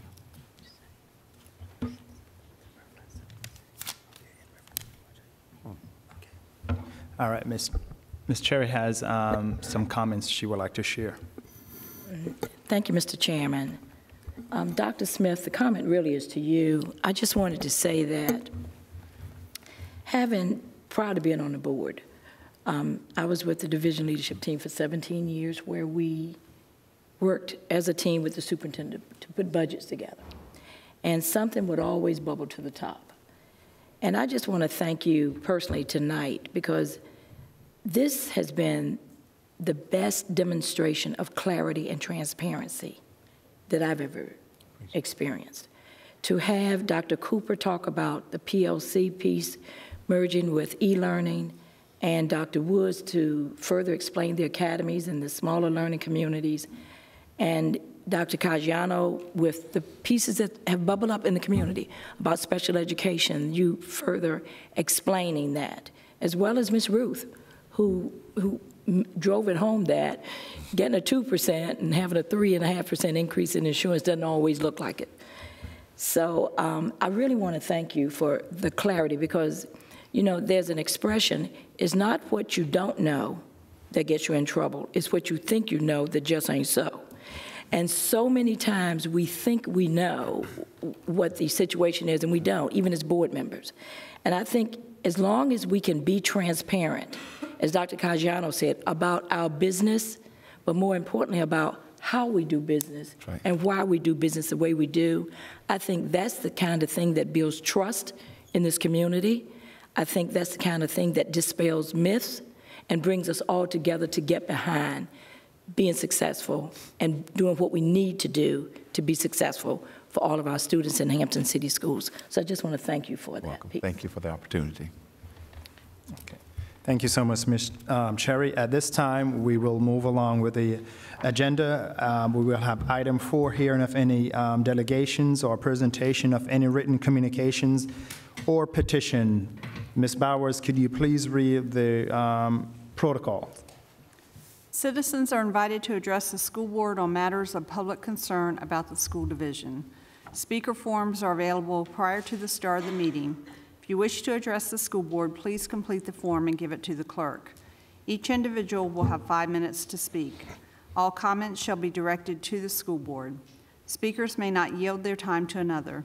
Speakers should address the school board with decorum on policy issues. Speakers shall not address matters involving individual students, as these topics may violate confidentiality and are not appropriate in a public forum.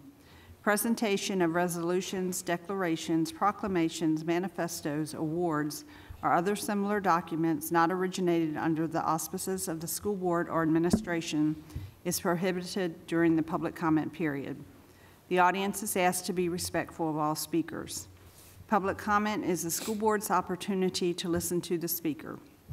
Since our purpose is to hear from you, The board will not engage in dialogue with the audience or whomever is at the podium. Matters requiring a response will be directed to the superintendent for research and response. The superintendent may report back on such matters at a subsequent business meeting session as appropriate. The school board carefully considers your comments as we decide matters that are brought before us. We appreciate your attendance and your input. Thank you, Ms. Bowers. Tonight we have two speakers.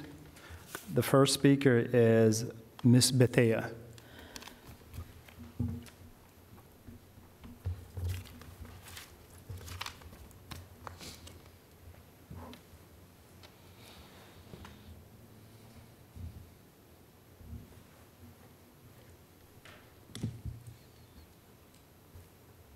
Good evening, Mr. Chairman and Madam Vice Chair, other members of the board, community members, other staff, thank you. I am Olitha Bethea, the current chair of the Special Education Advisory Committee, also known as SEAC. And I am here this evening to present SEAC's position on the proposed position cuts to the Special Education Department that are in the fiscal year 2019 budget. But first, I would like to extend condolences to all of you all in the recent passing of your long-term colleague, Mr. Butch. I can't remember his last name. Harper. Yes, thank you. In the interest of time, I will not read our impact statement, but I have provided copies to you for you to read at your leisure. I will say this, though. The SEAC trusts that despite any position cuts, you will make sure every special education student continues receiving the services and supports their unique needs necessitate, and that the division will do all that it reasonably can do to prepare them for a successful, independent life, not just academic success. SEAC also believes all of you fully support authentic inclusion for students with disabilities, and that is a position the SEAC also supports. Thank you.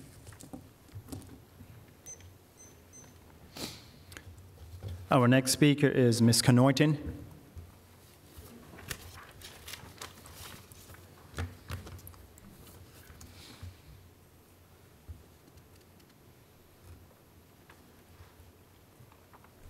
Good evening, Mr. Chairman and Dr. Smith and school board members. I'm here on behalf of my son, Michael Tyler York, who is a junior at the University of Richmond. But before I read his letter that I got a directive from him, I just want to make a comment. I agree with what you said, Mrs. Henry, on the health care. We want to also include that preventative care is also included in the insurance. And so we want to also have people to take advantage of preventative care. And I also want to thank the school board and superintendent for allowing our students to have the option to have freedom of speech on March 14th for the walkout. And so I want to thank you for that. So I'm here speaking on behalf of my son, Michael Tyler York, and he graduated from Hampton High School in 2015. And he's at the University of Richmond, and he just was elected to SGA president leading into his senior year at the University of Richmond. Dear Hampton City School Board, I am currently a junior at the University of Richmond studying politics and leadership and a proud alumni of Hampton High School. I began my secondary education at Phoebus High School, however, transferred to Hampton High School my sophomore year after deciding that the International Baccalaureate program would be the right fit for me. Shortly after my arrival at Hampton, I had the pleasure of meeting Mr. Neely, then a teacher of government who soon became Hampton High School's esteemed IB coordinator. The IB coordinator was the first school official I met from Hampton High School, and he was tasked with helping me transition from traditional secondary schooling to the IB program. For students who enter IB directly from middle school, the coordinator is the person who they first see recruiting for the program and conducts the interviews before the matriculation of the Hampton High School. at Hampton High School. The tradition involved introducing me to the program, explaining its origin and purpose, all while screening and to ensure that I was a good match for the IB selective standards. Hampton High School and the IB program, by extension, has found the consummate coordinator in Adam Neely. It is in the best interest, and this is in bold, of Hampton High School and the IB community that Adam Neely remain at the Hampton High School and remain at Hampton High School as interim vice principal or overseeing the IB program. A homegrown education professional, Mr. Neely is familiar with Hampton High School due to his many years of teaching there. The experience gave Mr. Neely an in-depth understanding of Hampton High School climate and culture and the ability to determine how to best structure the iteration of the IB program. I remember seeing Mr. Neely's smiling face illuminating the halls, always ensuring that students were in a comfortable environment. Mr. Neely provided me with meaningful advice for my education at Hampton High School and beyond. Moreover, he allowed my peers and I to join him on trips to recruit the IB program and promote the IB program, which helped involve us in ensuring the future success of our beloved program. Mr. Neely is a sterling example of an administrator, educator, and mentor.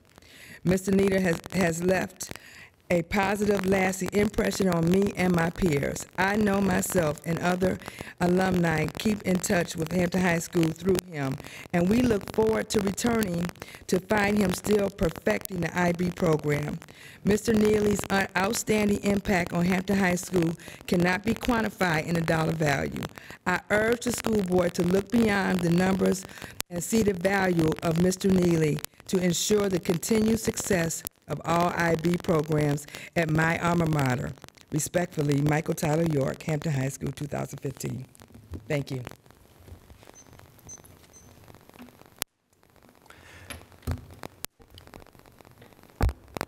Next on the agenda is item 5, which is the consent agenda, which includes item 5.01, personal report number 18-07. Is there a motion to adopt the consent agenda? Mr. Chairman, recommend adoption of the consent agenda. Second. It's been moved by Ms. Henry and seconded by Dr. Woodhouse that we approve the consent agenda or adopt the consent agenda. Is there any discussion? Hearing none, Ms. Bowers, please call for the vote. Dr. Woodhouse? Aye. Ms. Cherry? Aye. Ms. Henry? Aye. Mr. Kilgore? Aye. Ms. Mugler? Aye. Mr. Samuels? Aye. Next on the agenda is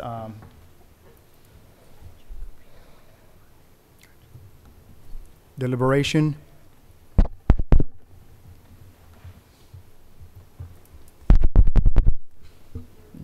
Okay, I guess we lost sound. Next on the item, here we go, is deliberation. Item 6.01 through item 6.06. First, started with special education annual report, and that is Ms. Matthews.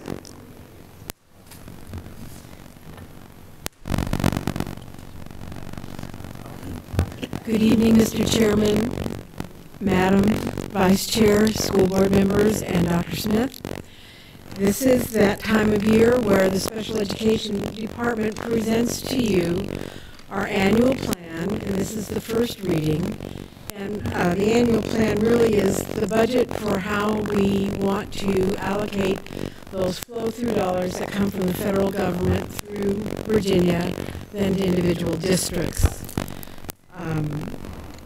As part of that presentation, we are required, and it is a pleasure, to consult with our SEAC around how we want to or plan to spend that money. And they are an advisory group for our department and for, of course, for you. And we had a very productive meeting about a week ago. We sat down and I walked them through all the elements of the annual plan. So one of the requirements related to that, we've met that threshold, so that you're aware of that. So the annual plan covers multiple components. One of those is certifying that we will remain compliant with all relevant policies and procedures in the state of Virginia for special education services. And the first few pages that you will see through page 4, or actually through page 5, highlight those particular elements. And we do remain compliant in those areas. We do follow all the notifications and the programming that we're required to provide. Much of the data that the Department of Ed collects on what we do comes through what we call our December 1 child count census. So December 1 always validates the number of students that we have enrolled in attending in Hampton City Schools that have an IEP that is current and has an eligibility that is also current. So that is a great opportunity for us to make sure that all of our documentation is up to date and turned in on time. The December 1 child count also provides a lot of other data to the state around the percentage of students and their placements, how many of our students are primarily educated in general education environments, how many students perhaps spend a greater amount of time in specialized programs, students in private schools, and those that might be placed in out-of-division placements. So on page 6, we don't have any of the established barriers to providing the services that we're required to provide. And so we don't identify any of those barriers here in Hampton. Page 7, of course, we are required to work collaboratively with the local jail that's within our boundaries. If we have incarcerated students who are eligible to receive special education services under the IDEA, and we have a liaison at the jail that we work with. Our coordinator, Chanel Braxton, oversees those services, and one of our special education program advisors is at the ready to work with those students at the jail if they require services. She does that after her regularly scheduled hours.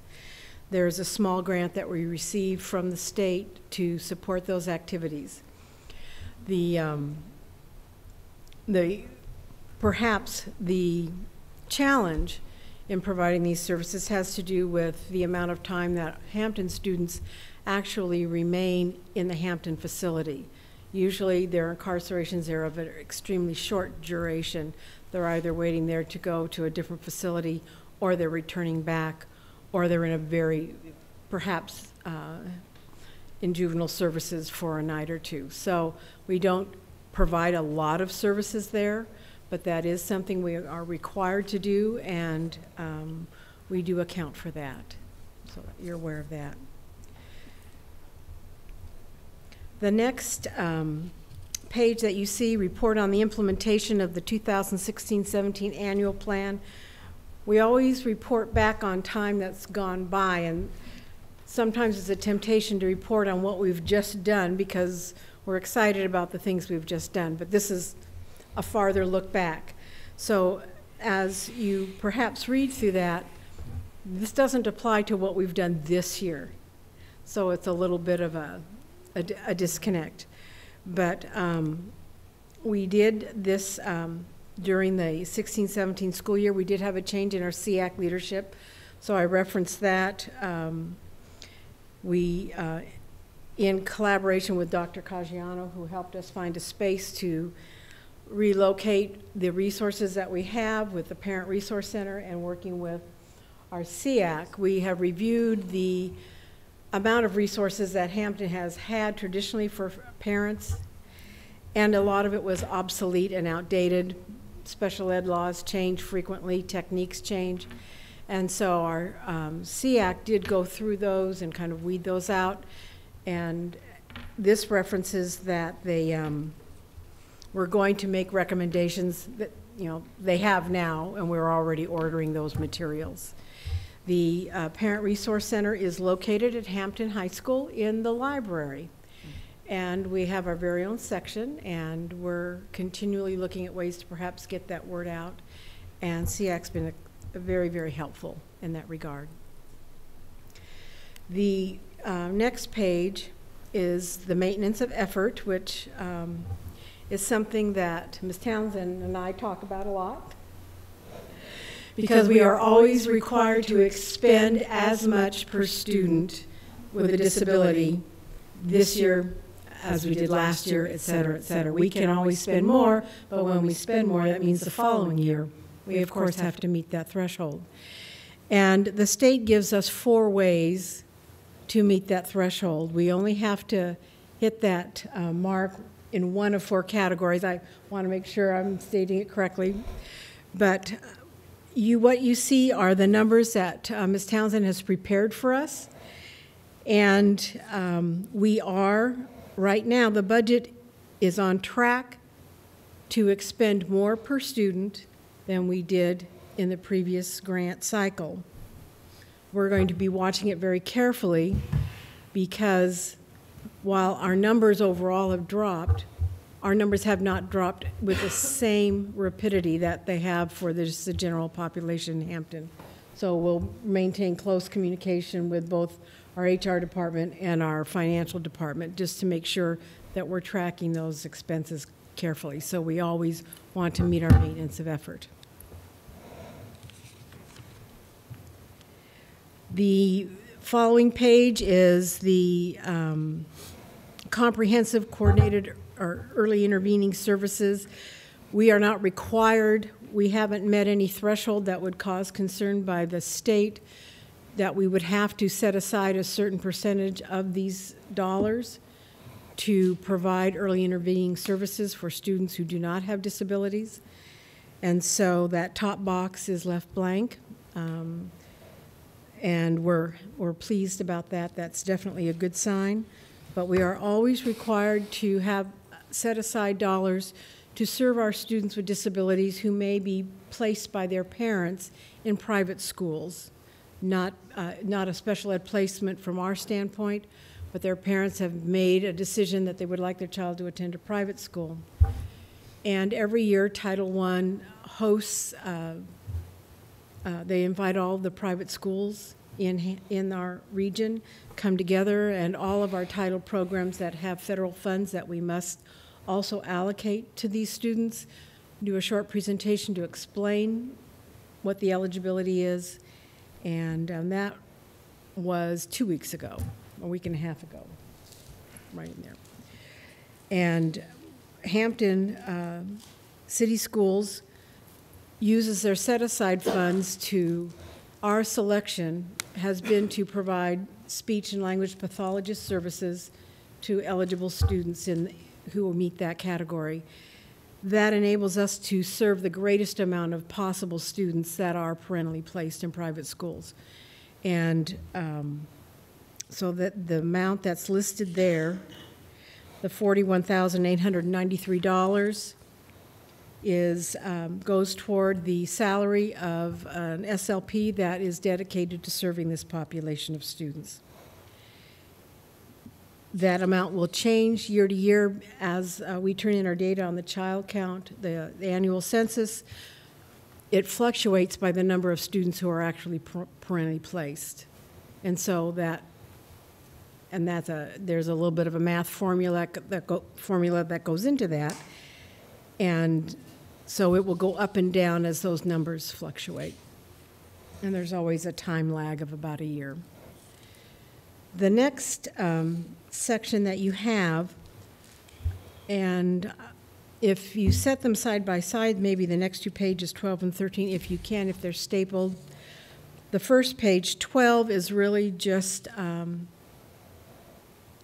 outlining in more detail of how we spend our dollars with this flow-through money. The bulk of the money, the $2,788,530, really goes towards the salaries of, we have the SLP that provides services to parentally placed private school students.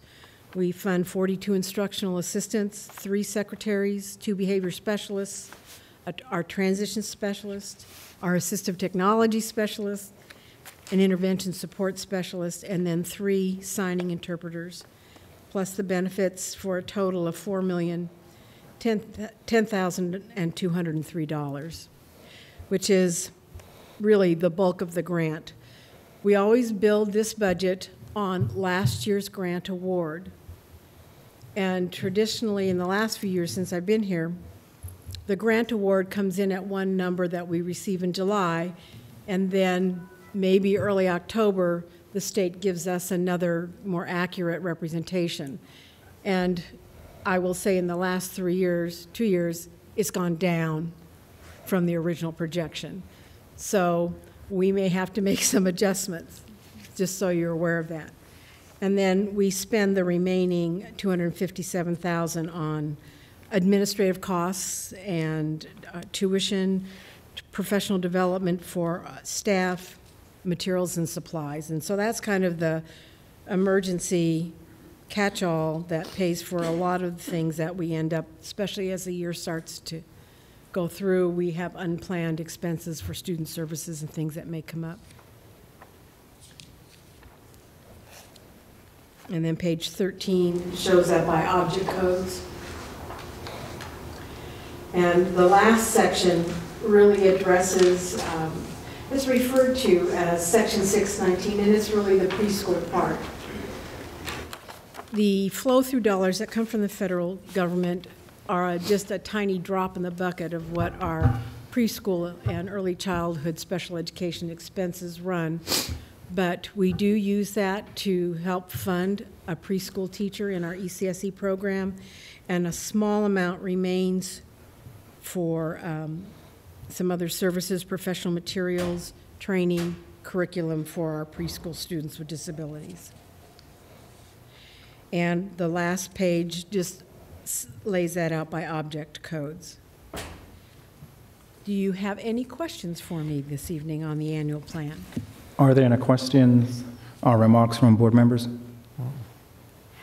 Ms. Matthews, I have one question. You mentioned that you are spending more on less students. Can you elaborate some more on that, please? Well, part of that comes from salary increases, benefits. Anything that increases will increase the amount that we've spent just naturally. Our budget will be, as you've already seen, will be considerably less. But we're hoping, I think the offset is in the salaries, correct? Ms. Vizel, if you could come to the podium, please. Some of it is in salaries, but when we do maintenance of effort, we look at special ed that's across the district, whether it's in the special ed department, if it's in transportation, wherever it occurs within the district. So we look at everything district-wide to come up with that maintenance of effort figure. So it can be salaries, it can be services to students. It just depends on the students that we're servicing for that particular year. Okay.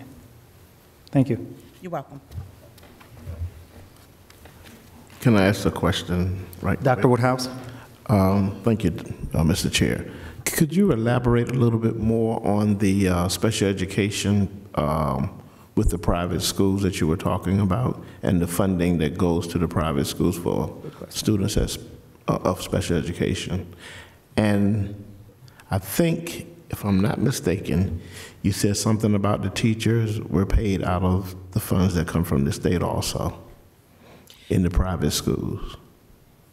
Okay, so how we arrive at the set-aside amount, we take the total amount of the grant award, which is roughly $4,670,000.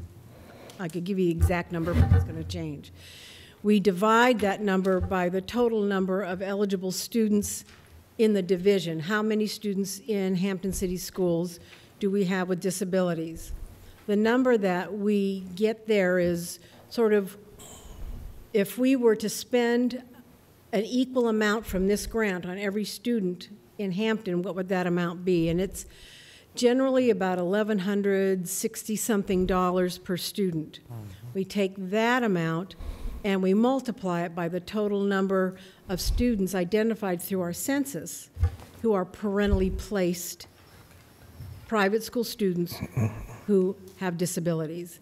And so if we have 26 students who are eligible, we take that per student amount, multiply that, and that tells us what our set-aside is going to be. So our set-aside for what you'll see in this grant is about roughly a little over $10,000 less than what we had to set aside for this current school year, because the number of students identified in our census attending private schools has dropped slightly. Okay. So as part of that, what we do, how we provide services is the sole province of a school district to decide. The state doesn't tell us how we're going to classify our service or what type of service we're going to provide. But here in Hampton, we've made the decision to do speech and language pathologist services because that's the broadest, most common service. A school division could decide we'll only serve those students who have autism, or we'll only serve students with orthopedic impairments. But in Hampton, we try to spread that money out as far as we can, what we do have, to serve as many students as we can. Did I answer the question for you? Thank you. Okay. Any other questions or comments from board members? Okay. Thank you so much, Ms. Matthews. Thank you.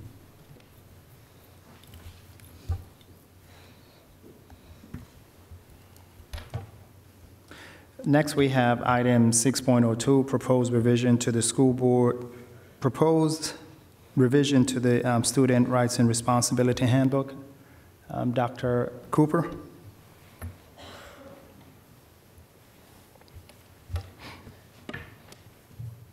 Good evening. Mrs. McKeithen sends her regrets that she cannot be here.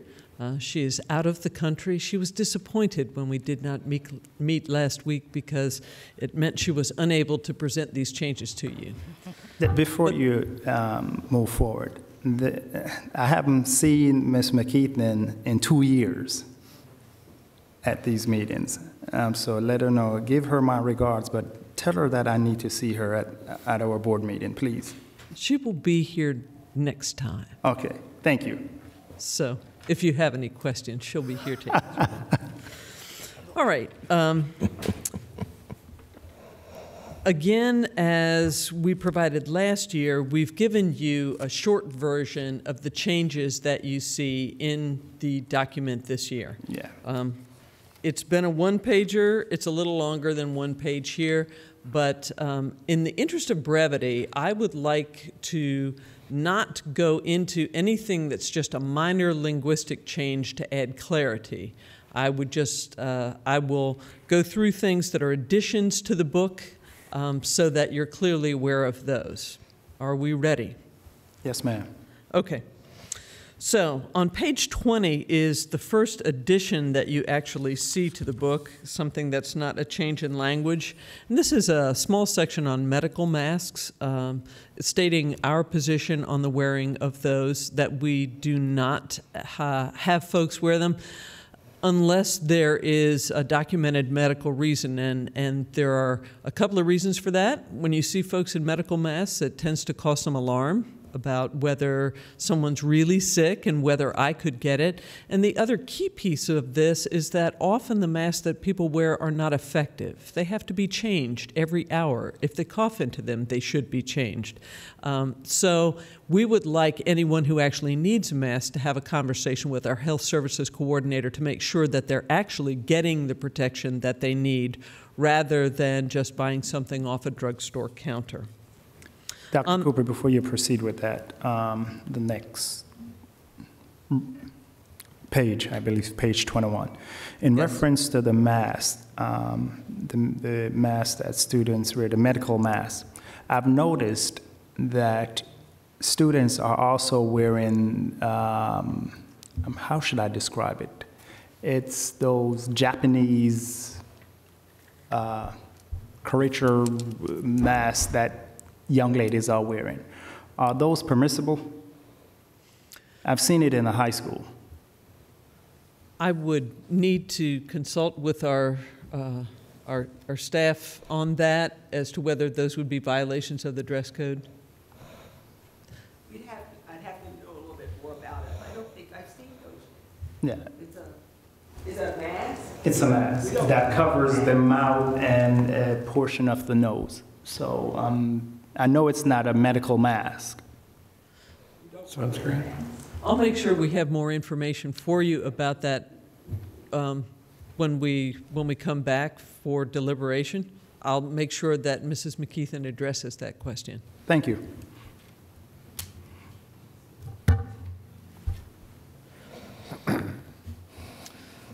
All right.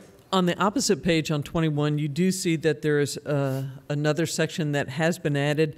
This has existed in policy, but this is just our way of communicating this clearly to parents who are coming out of state, that they can go ahead and register, that there is a grace period for them to get immunization. So again, nothing new in terms of policy, just better communication so that folks know that they can go ahead and register and children can attend school right away. On page 23, we continue. Dr. Cooper, it's the Japanese anime mask. That's what it is, Dr. Woods. Yeah. Okay. Just got it. I have some neighbors that wear those, so I do know what you're talking about now. All right. So on page 23, you'll remember that we started this conversation last year about medication for students who are in after-school activities, and we've just added some language to it to be very clear with parents that they need to work with individuals who are in charge of those programs to make sure that their students' needs are met. And we've added naloxone to the list of medications that can be carried on school by folks who are certified to give them because that is an emergency medication just as epinephrine is, and we want to broaden our response to emergencies to save lives if necessary. All right. Moving forward, you'll see on page 25, we've added some language there to deal with situations where a young person is missing school time because of a chronic illness. We have instituted a way to gather information on that chronic illness and the symptoms and the likely days out that a student would have. And the reason for this is so that we can put support services in place for the young person. So this is new language, but I don't believe anybody's going to have any difficulty with it.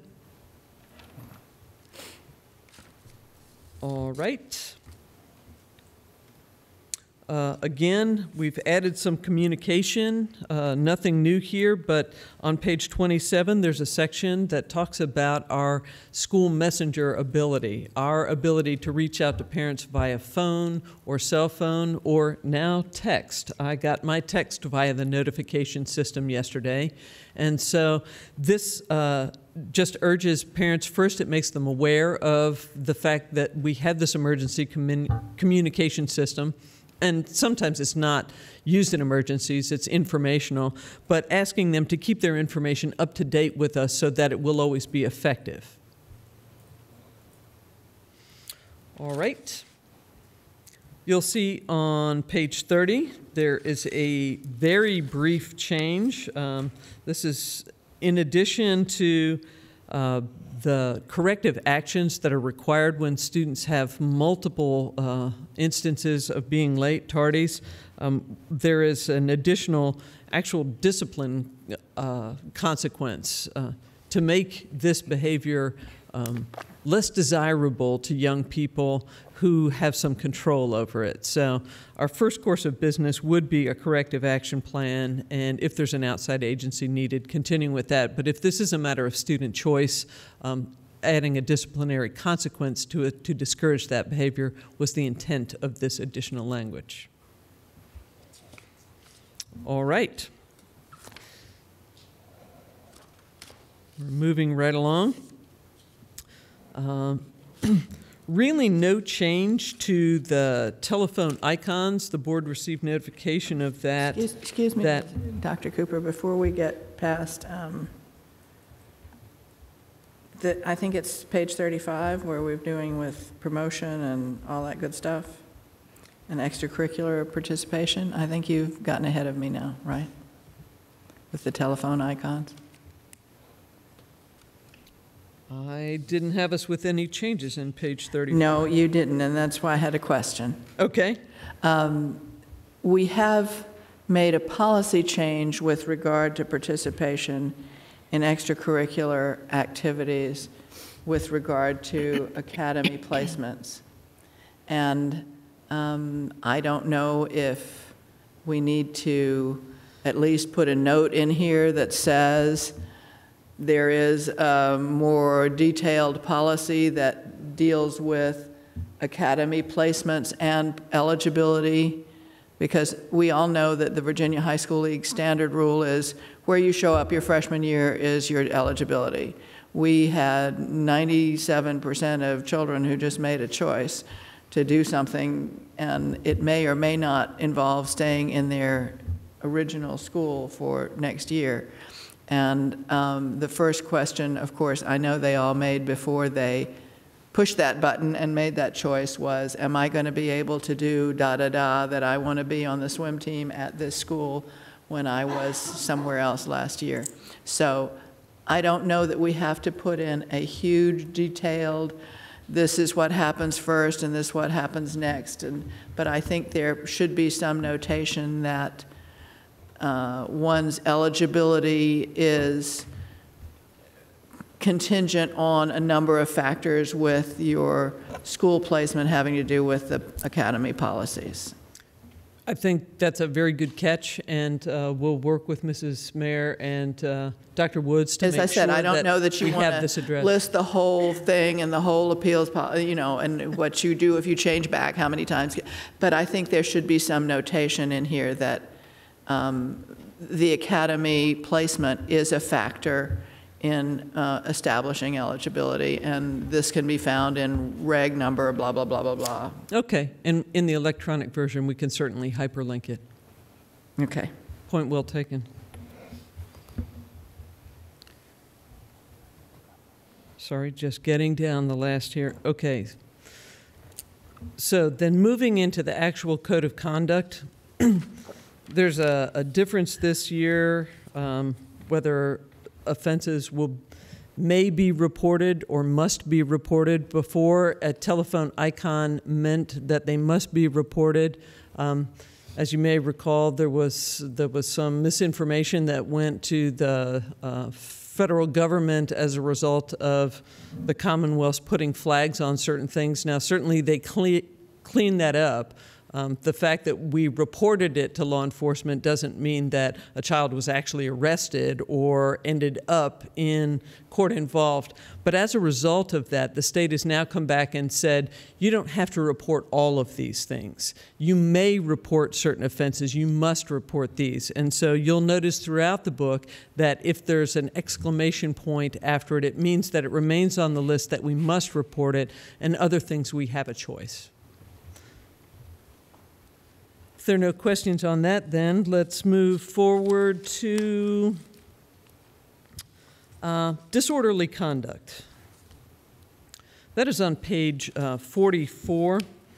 And disorderly conduct is actually, that phrase refers to behavior that's a criminal offense. And so as a result of that, the state is recommending, and we are recommending, that we simply take the language that describes what used to be known as disorderly conduct within the school system and place it into disruption, so that anything that involves that or what's already in disruption will go into the system as an incident of disruption, not disorderly conduct, because it's caused a great deal of concern with folks who only think it describes criminal behavior. And so we're just striking it and putting it into disruption. Okay. There are a couple of blue hashtags in here. Are they, what are they signifying? The blue hashtags are, the hashtag will be a telephone symbol. Right. just in draft version. The telephone symbol thing. Okay. Yes. Unfortunately, you I'm back with- can't insert telephone very well in these documents, and so that's what that is. It'll be a telephone and with an exclamation after it. It's a must report. Gotcha. Yes, ma'am. All right. Moving forward then to page 46, actually, we did add some language to our technology policy, just letting young people know that you may not use your own phone as a hotspot or a way to go around our wireless system and thereby circumvent our security settings or our protective settings. And so we have spelled that out. Because our young people are clever, and we just want to let them know clearly what our expectations are there. All right, on page 47, you will see that there's a recommendation that we bring down the number of days of suspension on Category 2 offenses, and we've also included language that we may ask people to participate in restorative justice practices. Both of these are recommended best practice to keep young people in school, limit suspensions, and that's certainly been a goal of the legislature really for 2 years now.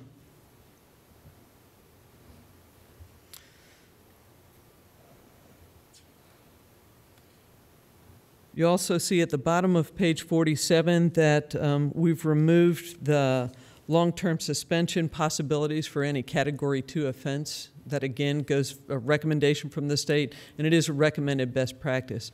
Students with repeated behavior of this type, that signals to us a need for more intervention, not an opportunity for young people to miss school. And so that's what it will trigger for us.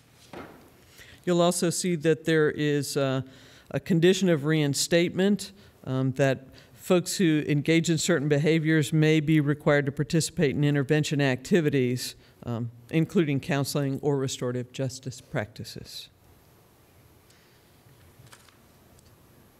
All right, moving forward.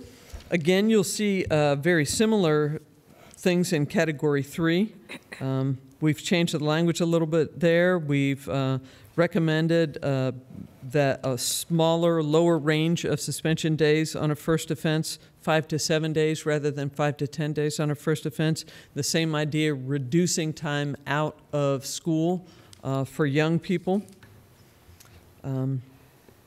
You understand I'm still going to object to that one because I think it's individuals who are handling the discipline offense need to look at the individual occurrence. And the first occurrence may be a Lulu. I mean, I think it's good to have flexibility. And, you know, back in the day, it would be, okay, Johnny, you threw the punch, first punch, you get so many days. Sally, you hit back, you get so many days. And it's not necessarily the same, but I think you should not limit the... It isn't a question of, okay, you can get in trouble the first time, and now you can get in trouble the second time, and now you can get in trouble the third time. I think it depends on the instance, and I think while I think that's fine to have a lower range and not have an automatic 10. I'm going to always object to saying that the first instance might not be one that really needs to get somebody's attention. So just to let you know that while we're deliberating. All right. I appreciate that. Thank you. But, you know, I have no problem saying 4 to 10, whatever. But, you know, it's a question of giving the administrator the issues they have to deal with. And I think sometimes it depends. Not everybody in the situation deserves the same outcome. And it's just the first explosion may be one that's serious enough that you really need to get the child's attention. All right. So noted. All right, we're almost at the end here. You've done very well. On page, we're now over to 54.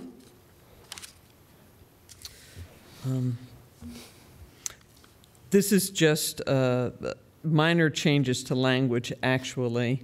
and a removal of the first violation because it's just repeating what's actually stated twice or what's stated above. So it's a linguistic change, and we have added an outreach to our elementary parents that they should contact our Student Services Department for some guidance if they have a Category 5 offense. That's just opening the door to say, we're going to continue to work with you to help solve this situation, even though it's a very serious situation.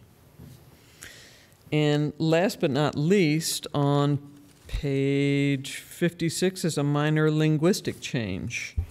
Again, just for clarity.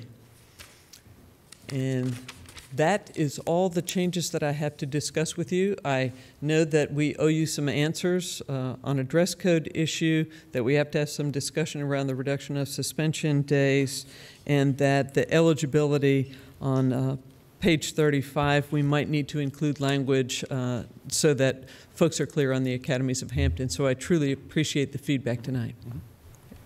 Thank you, Doc. Next is item 6.04, review of school board policy, JN, student fees, fines, and charges. Ms. Townsend?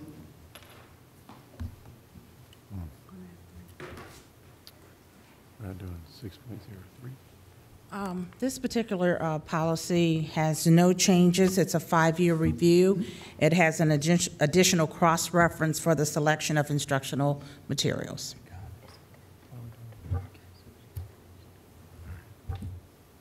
Any questions? No. Okay. Thank you. I did make an error.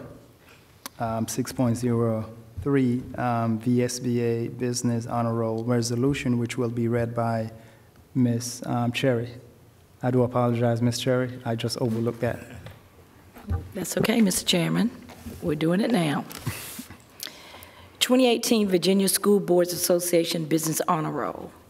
Whereas public schools and local businesses are an integral part of this community, and whereas many local businesses play a crucial role in supporting our schools, and whereas the economic health of our community, state, and nation depends on a strong public school system, and whereas collaboration between local public schools and local businesses strengthens schools and the business community alike by providing a well-trained and highly educated workforce, and whereas an excellent public school system is vital to the quality of life in this community and fundamental to preserving a strong democratic society now and in the future, therefore be it resolved that the Hampton School Board names the Spirit of Norfolk to the 2018 Virginia School Boards Association Business Honor Roll, showing appreciation for their ongoing support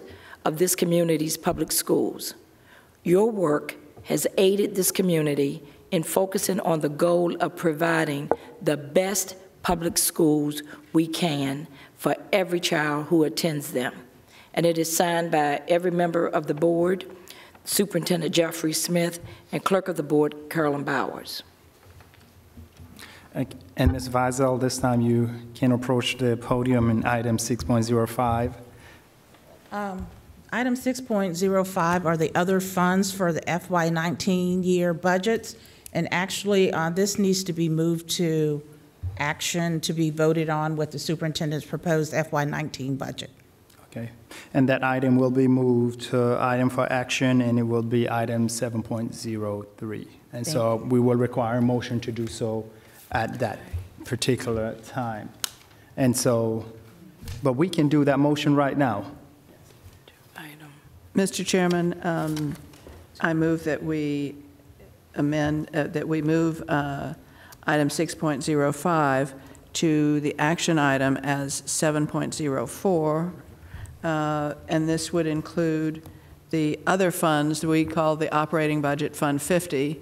These are the other budget funds, Fund 51, Fund 60, Fund 65, and Fund 94 for the fiscal year 19. Is there a second?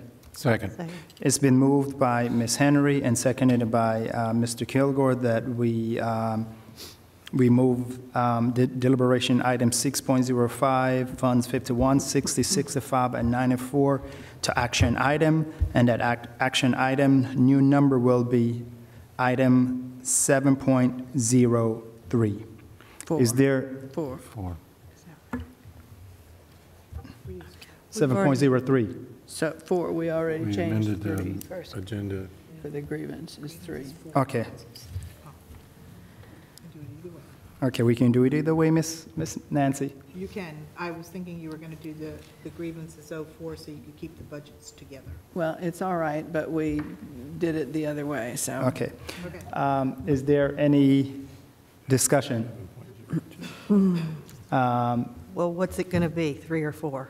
It's going to be 3. Okay. How can we do that when you passed a budget motion? In that case, Mr. Chairman, how about if I amend my motion to say that the funds budgets will be item .7.03, which will move the grievance item to 7.04? Because we did have a motion doing that, and I kind of hate to go against what we voted. So then if I get a second to my amended motion, then we're straight. Is there a second? Second. Okay. It's been moved by Ms. Henry, seconded by Mr. Kilgore. I was going to say Dr. Kilgore. Mr. Kilgore, that we move item 6.05 to item 7.3. Is there any discussion? Hearing none. Ms. Bowers, please call for the vote. Ms. Cherry? Aye. Ms. Henry? Aye. Mr. Kilgore? Aye. Ms. Mugler? Aye. Dr. Woodhouse? Aye. Mr. Samuels? Aye. Next on the item is item 6.06, memorial resolution for Mr. Linwood Butch Harper. And I will take this time and opportunity to read the resolution from Hampton School Board. Resolution honoring the life and memory of Mr. Linwood Butch Harper. Be it known to all persons that we, the members of the Hampton School Board, here assembled on this 28th day of March 2018, do hereby pay tribute to the life and memory of Mr. Linwood Butch Harper. Whereas Mr. Harper was a 1965 Hampton City School graduate from Phoenix High School, served in the United States Air Force from 1965 to 1968, graduated from Norfolk State University with a degree in technical engineering, worked at the Newport News shipyard, was a substitute teacher in Hampton and Newport News, and most recently was a member of the Hampton School Board for the past 24 years. And whereas during that time he served diligently and faithfully in the best interests of the Hampton community through his dedication and commitment. His degree of expertise and professionalism and love of young people. And whereas he was highly esteemed by his colleagues and friends as an invaluable asset to the school system and to the community, and will always be remembered by them for his gentleness, love of the Hampton community, and most importantly, the children. Now, therefore, be it resolved that we, the members of the School Board of the City of Hampton, do gratefully acknowledge his service to the Hampton School Board, the school division, and the community, and extend to his family our heartfelt sympathy of his passing. Be it further resolved that a copy of this resolution be made a part of the minutes of this date as evidence of our esteem and reverence for the memory of Mr. Linwood Butch Harper. And it is signed by all the board members, the superintendent, the clerk of the board, and the school board attorney. And it will be presented to the Harper family. At this time, Ms. Cherry would like to say a few words on behalf of Mr. Harper. Thank you, Mr. Chair.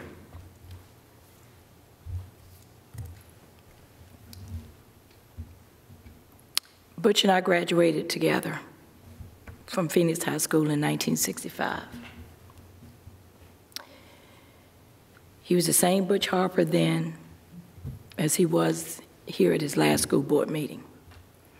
Always said what he thought and was a really funny guy. He'll be missed by many because he impacted so many. At his homegoing ceremony, there were many words and expressions and letters of condolence to the Harper family, to Miss Yvonne, the daughters and the grandchildren. But it was amazing to see how far his range reached. And that was obvious in the letters that were sent to the Harper family.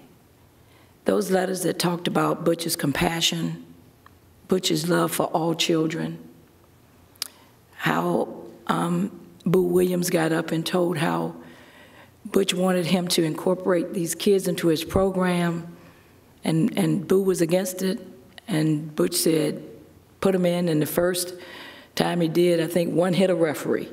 And he said, Butch, I can't do it. Butch said, give him another chance. And the letters came from members of the Newport News School Board, the Hampton Branch NAACP, Mayor Donnie Tuck and the Hampton City Council. A resolution was read from the Aberdeen Gardens Historic and Civic Association.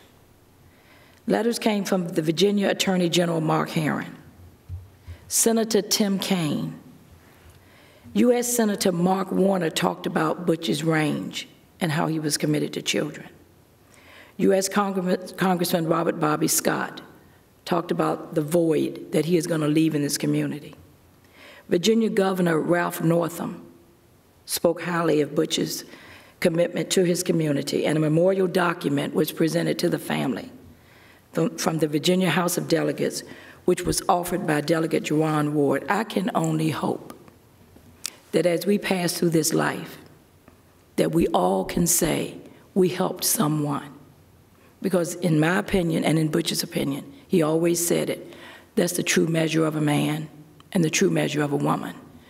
And as we can see from the people who still continue to sing his praises, Butch Harper was that man. Thank you.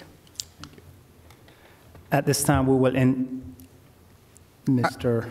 I just wanted to say that to speak on, Miss Cherry talked about the students that he impacted.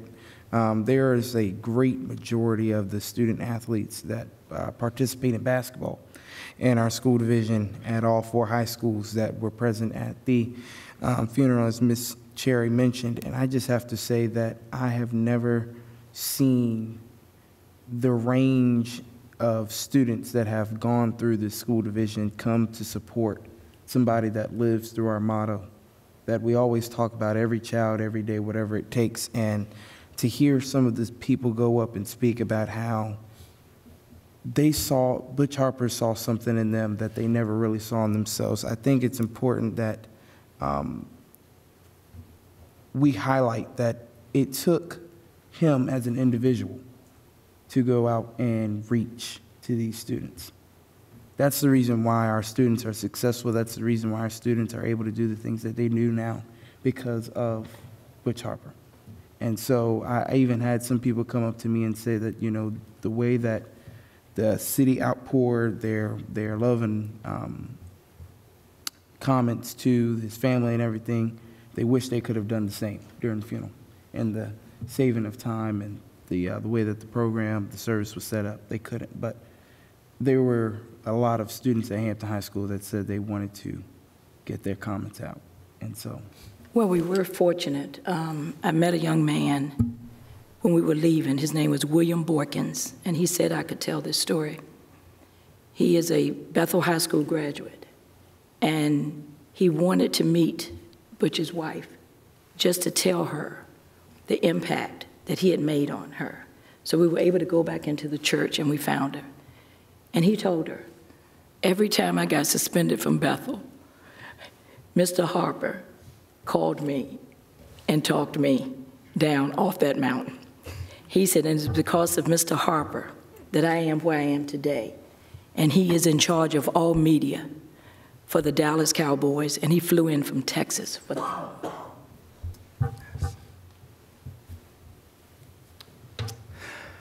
All righty.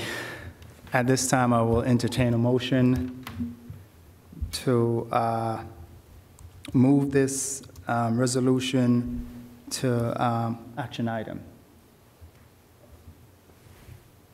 And then that will become action item 7.05.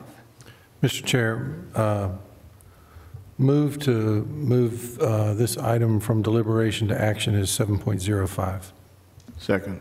It's been moved by Mr. Kilgore and seconded by Dr. Woodhouse that we move deliberation item 6.06, a memorial resolution for Mr. Linwood Butch Harper, to action item 7.05.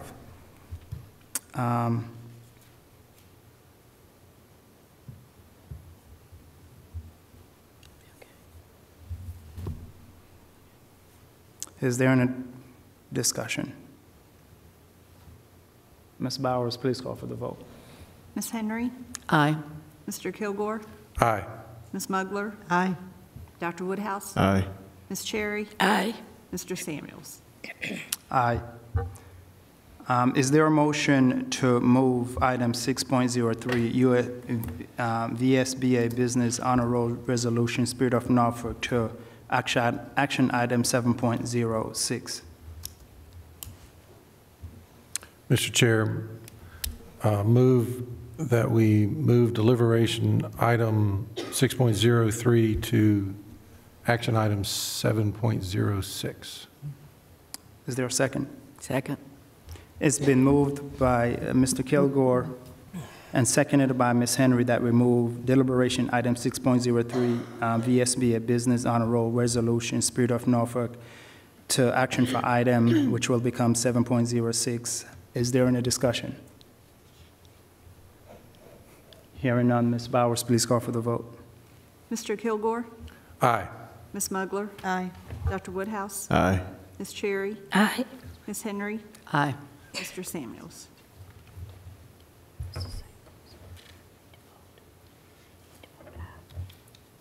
Aye.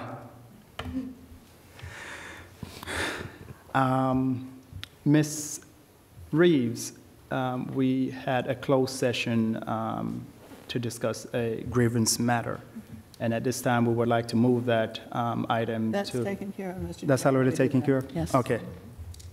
I am just lost in my, in the moment.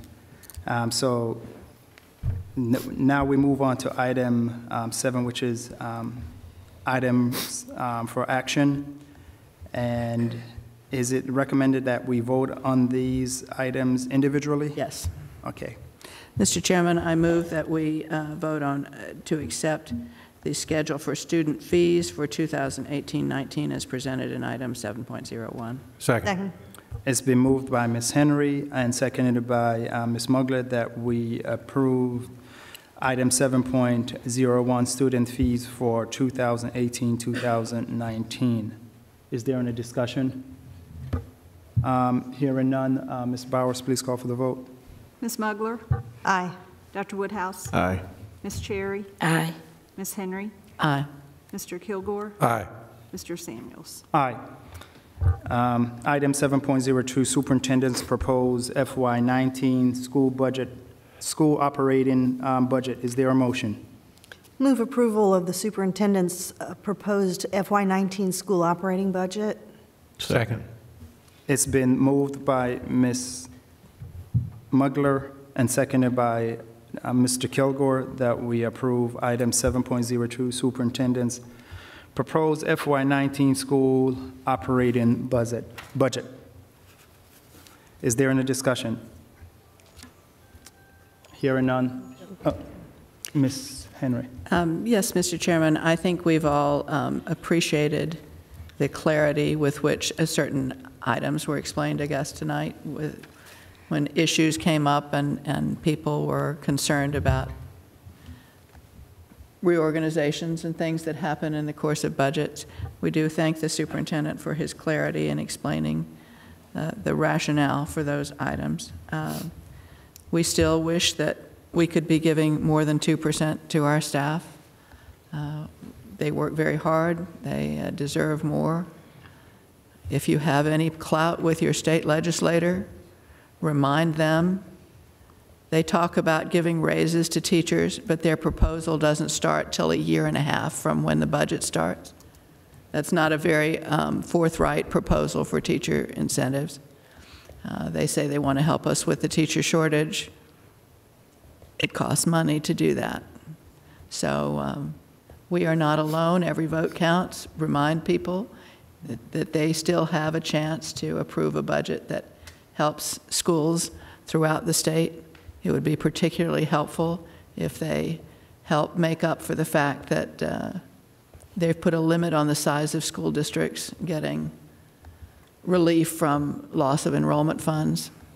And we have to remember that it's not many years ago that we lost $14 million in state funds, and we really haven't gotten those back yet. So we appreciate the fact that the city of Hampton is doing everything they can to support us, and particularly to subsidize the efforts in reform and reorganization that are our focus with the academies of Hampton. But it's a difficult process. The budget is actually lower than last year, and we're doing wonderful things with it. So we wish we had a money tree, and we could give more money to all of our staff who are, from top to bottom, underpaid for what they do. Thank you so much, Ms. Henry. Any other? I'll Ms. just Mugler. comment. Thank you, Mr. Chairman. Do want to acknowledge the budget staff for the work that you all have done this budget season, and to Dr. Smith and all of your executive team for the work that you did on the budget this year. I think that you clearly defined what the themes of this budget are, and really focused on, to use your term, right-sizing the organization and restructuring of some programs that is necessary. And it's not a perfect budget. There are still, pressures and escalations in insurance costs and things of that sort. But I too, like Mrs. Henry, would like to acknowledge the support that our city is giving us in support of our academies, and it's nice to see that our real estate numbers are coming in a little higher each year, so we benefit from that as a school division, as that's where we draw all of our local money. I am just pleased at the end of the day with where we are with this. It's not, as I say, it's not perfect, but we do have declining enrollment, and we have done things to adjust to those numbers in particular. And so I really want to, acknowledge the superintendent and the deep work that you all did to bring this budget to where it is. And of course, it would be nice if we did know what our state number was going into this vote. And so, we hope maybe those folks in Richmond will be kind to us when they get back together on April 11th. But we'll see where that lands. We'll behave well until the 11th and see where that goes. But anyway, thank you so much to the superintendent and your team for great preparation and for the explanations tonight. I think that were just extra supports to us as board members as we cast our votes on this budget and help affirm some of the directions that we're going in as a division. So, thank you, Mr. Chairman. Thank you, Ms. Mugler. Ms. Cherry?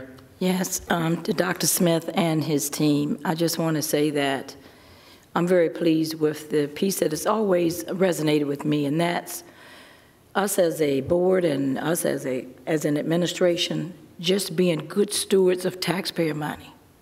I believe that this budget reflects that, and that's something that is very personal with me, so I appreciate that. Any other board members? Before we take a Dr. Woodhouse. I'll just chime in and say that I too appreciate the budget that Dr. Smith and his staff has presented to us. One of the things that the community has been crying out for is clarity and visibility. And so I think that now they are satisfied that we have more clarity and visibility when it comes down to presenting things from the school board and from the school system. So we thank you so very much for your hard work. Dr. Smith, you want to say anything in reference? Other than to really acknowledge the staff members and to say how grateful I am as superintendent to have such a wonderful team, and thank you for your hard work as a board and certainly your understanding of the process, and to know where we are and that we will always keep young people and the families that we serve in the forefront of our decision making. So thank you for the opportunity to serve in the capacity that we have, and that we look forward to the future. Great. My comment is similar to what Ms. Henry stated, that we need to make sure that we get in contact with our state legislators and share what our concerns are in reference to the local budget. Just want to share with you that Delegate Ward is having a town hall meeting this Saturday at 1 Franklin Street from, I believe, 10 to 12 p.m. And that's a perfect opportunity for the community to attend that town hall meeting and just share their opinion and support of funds to the local community, especially each school division within the state of Virginia. So, but Dr. Smith, I just want to applaud you and your hardworking staff for the work that they do, and I assure the community that this work didn't start a month or 2 months ago. This work started many months ago with Ms. Scott coming back on board part-time to support this process, Ms. Vizel meeting with representative from the city of Hampton to make sure that we have conversation with the city of Hampton to ensure that we have their support. And it takes a lot of work behind the scenes. So I just want to thank the finance team for the hard work that you all do to support our superintendent. And as they say, every day, every child, whatever it takes. And you guys live in that motto, so my hat's off to you. Thank you. And Lisa. And Miss Lisa. Sorry, Miss Lisa, my apologies. She's always so quiet and unassuming. And Miss Ashley.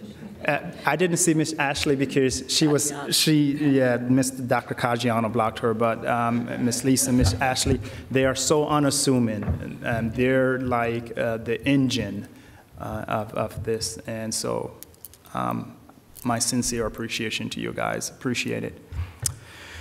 All righty.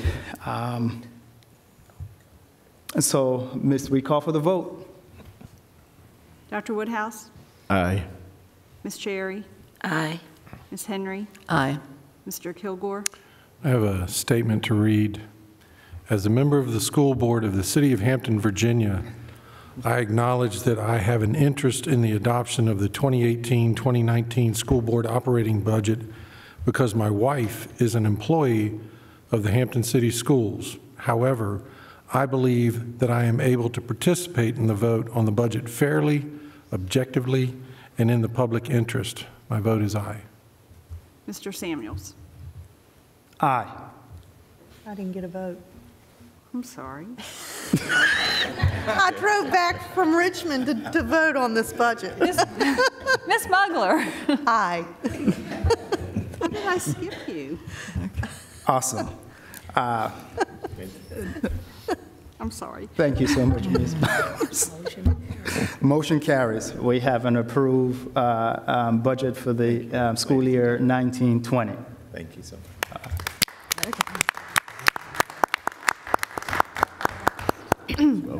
Next is item 7.0. Three. Mr. Chairman, I move that we approve the other budget items, which include Funds 51, Fund 60, Fund 65, and Fund 94 for the FY19 budget. Second. It's been moved by Ms. Henry, seconded by Ms. Mugler, that we approve item 7.03, Fund 51, 60, 65, and 94 for the fiscal year 1920. Is there any discussion? Hearing none, Ms. Bowers, please call for the vote. Ms. Cherry? Aye. Ms. Henry? Aye. Mr. Kilgore? Again, I have to read the same statement. As a member of the school board of the City of Hampton, Virginia, I acknowledge that I have an interest in the adoption of the 2018-2019 school operating budget. Because my wife is an employee of Hampton City Schools, however, I believe that I am able to participate in the vote on the budget fairly, objectively, and in the public interest. Aye. Ms. Mugler? Aye. Dr. Woodhouse? Aye. Mr. Samuels? Aye. Next item is item 7.04, which is a grievance 2018-02. Mr. Chairman, I move that the board uphold the recommendation of the hearing officer in the matter grievance 2018-02. Second. It's been moved by Ms. Henry and seconded by Ms. Mugler that we uphold, we approve item 7.04, grievance 2018-02. Is there any discussion? I'm hearing none. Ms. Bowers, please call for the vote. Ms. Henry? Aye. Mr. Kilgore? Aye. Ms. Mugler? Aye. Dr. Woodhouse? Aye. Ms. Cherry? Aye. Mr. Samuels? Aye. Next item is item 7.05, the approval of the memorial resolution for Mr. Linwood Butch Hopper. Is there a motion? So moved, Mr. Chairman. Second. It's been moved by Ms. Cherry and seconded by Ms. Henry that we approve item 7.05, memorial resolution for Mr. Linwood Butch Hopper. Is there any discussion? Hearing none, Ms. Bowers, please call for the vote. Mr. Kilgore? Aye. Ms. Mugler? Aye. Dr. Woodhouse? Aye. Ms. Cherry? Aye. Ms. Henry? Aye. Mr. Samuels? Aye. Next in items for action is item 7.06, which VSBA resolution. Is there a motion? Move approval of the business honor roll resolution for the Spirit of Norfolk. Second. It's been moved by Ms. Mugler and seconded by Ms. Cherry that we approve item 7.06 VSBA business honor roll resolution, Spirit of Norfolk. Is there any discussion? Hearing none, Ms. Bowers, please call for the vote. Ms. Mugler? Aye. Dr. Woodhouse? Aye. Ms. Cherry? Aye. Ms. Henry? Aye. Mr. Kilgore? Aye. Mr. Samuels? Aye. Next item on the agenda is item 8, which is information sharing. Our next regular meeting will be held on April the 18th, 2018, at the Rupert Sargent Building located at 1 Franklin Street. Are there any other information to be shared by board members? Mr. Williams. Thank you, Mr. Chair. There were two things. One thing that I want to highlight during the recognition portion of the meeting. If you have an opportunity on YouTube, the channel 46, they do a great job of highlighting great things in our school division with school notes and also the digital bridge. On YouTube, they have a segment with Mr. Paul Lawrence for the Alps Academy that actually features, I think, these 10 students that were recognized today. And so I did want to mention that earlier, but we were moving quickly in the meeting today. And so if you have a moment, take a look into that. It's on YouTube, and it shows you what they do in the classroom, and it gives you that experience. And actually, that video can answer any question that you possibly have after that. With spring break coming next week, we are in the midst of spring sports, and so those are going around, and those are on the school division's website. And let's go watch some baseball, soccer, tennis, all those other great things. That's all. Any other information from board members? Hearing none, meeting adjourned.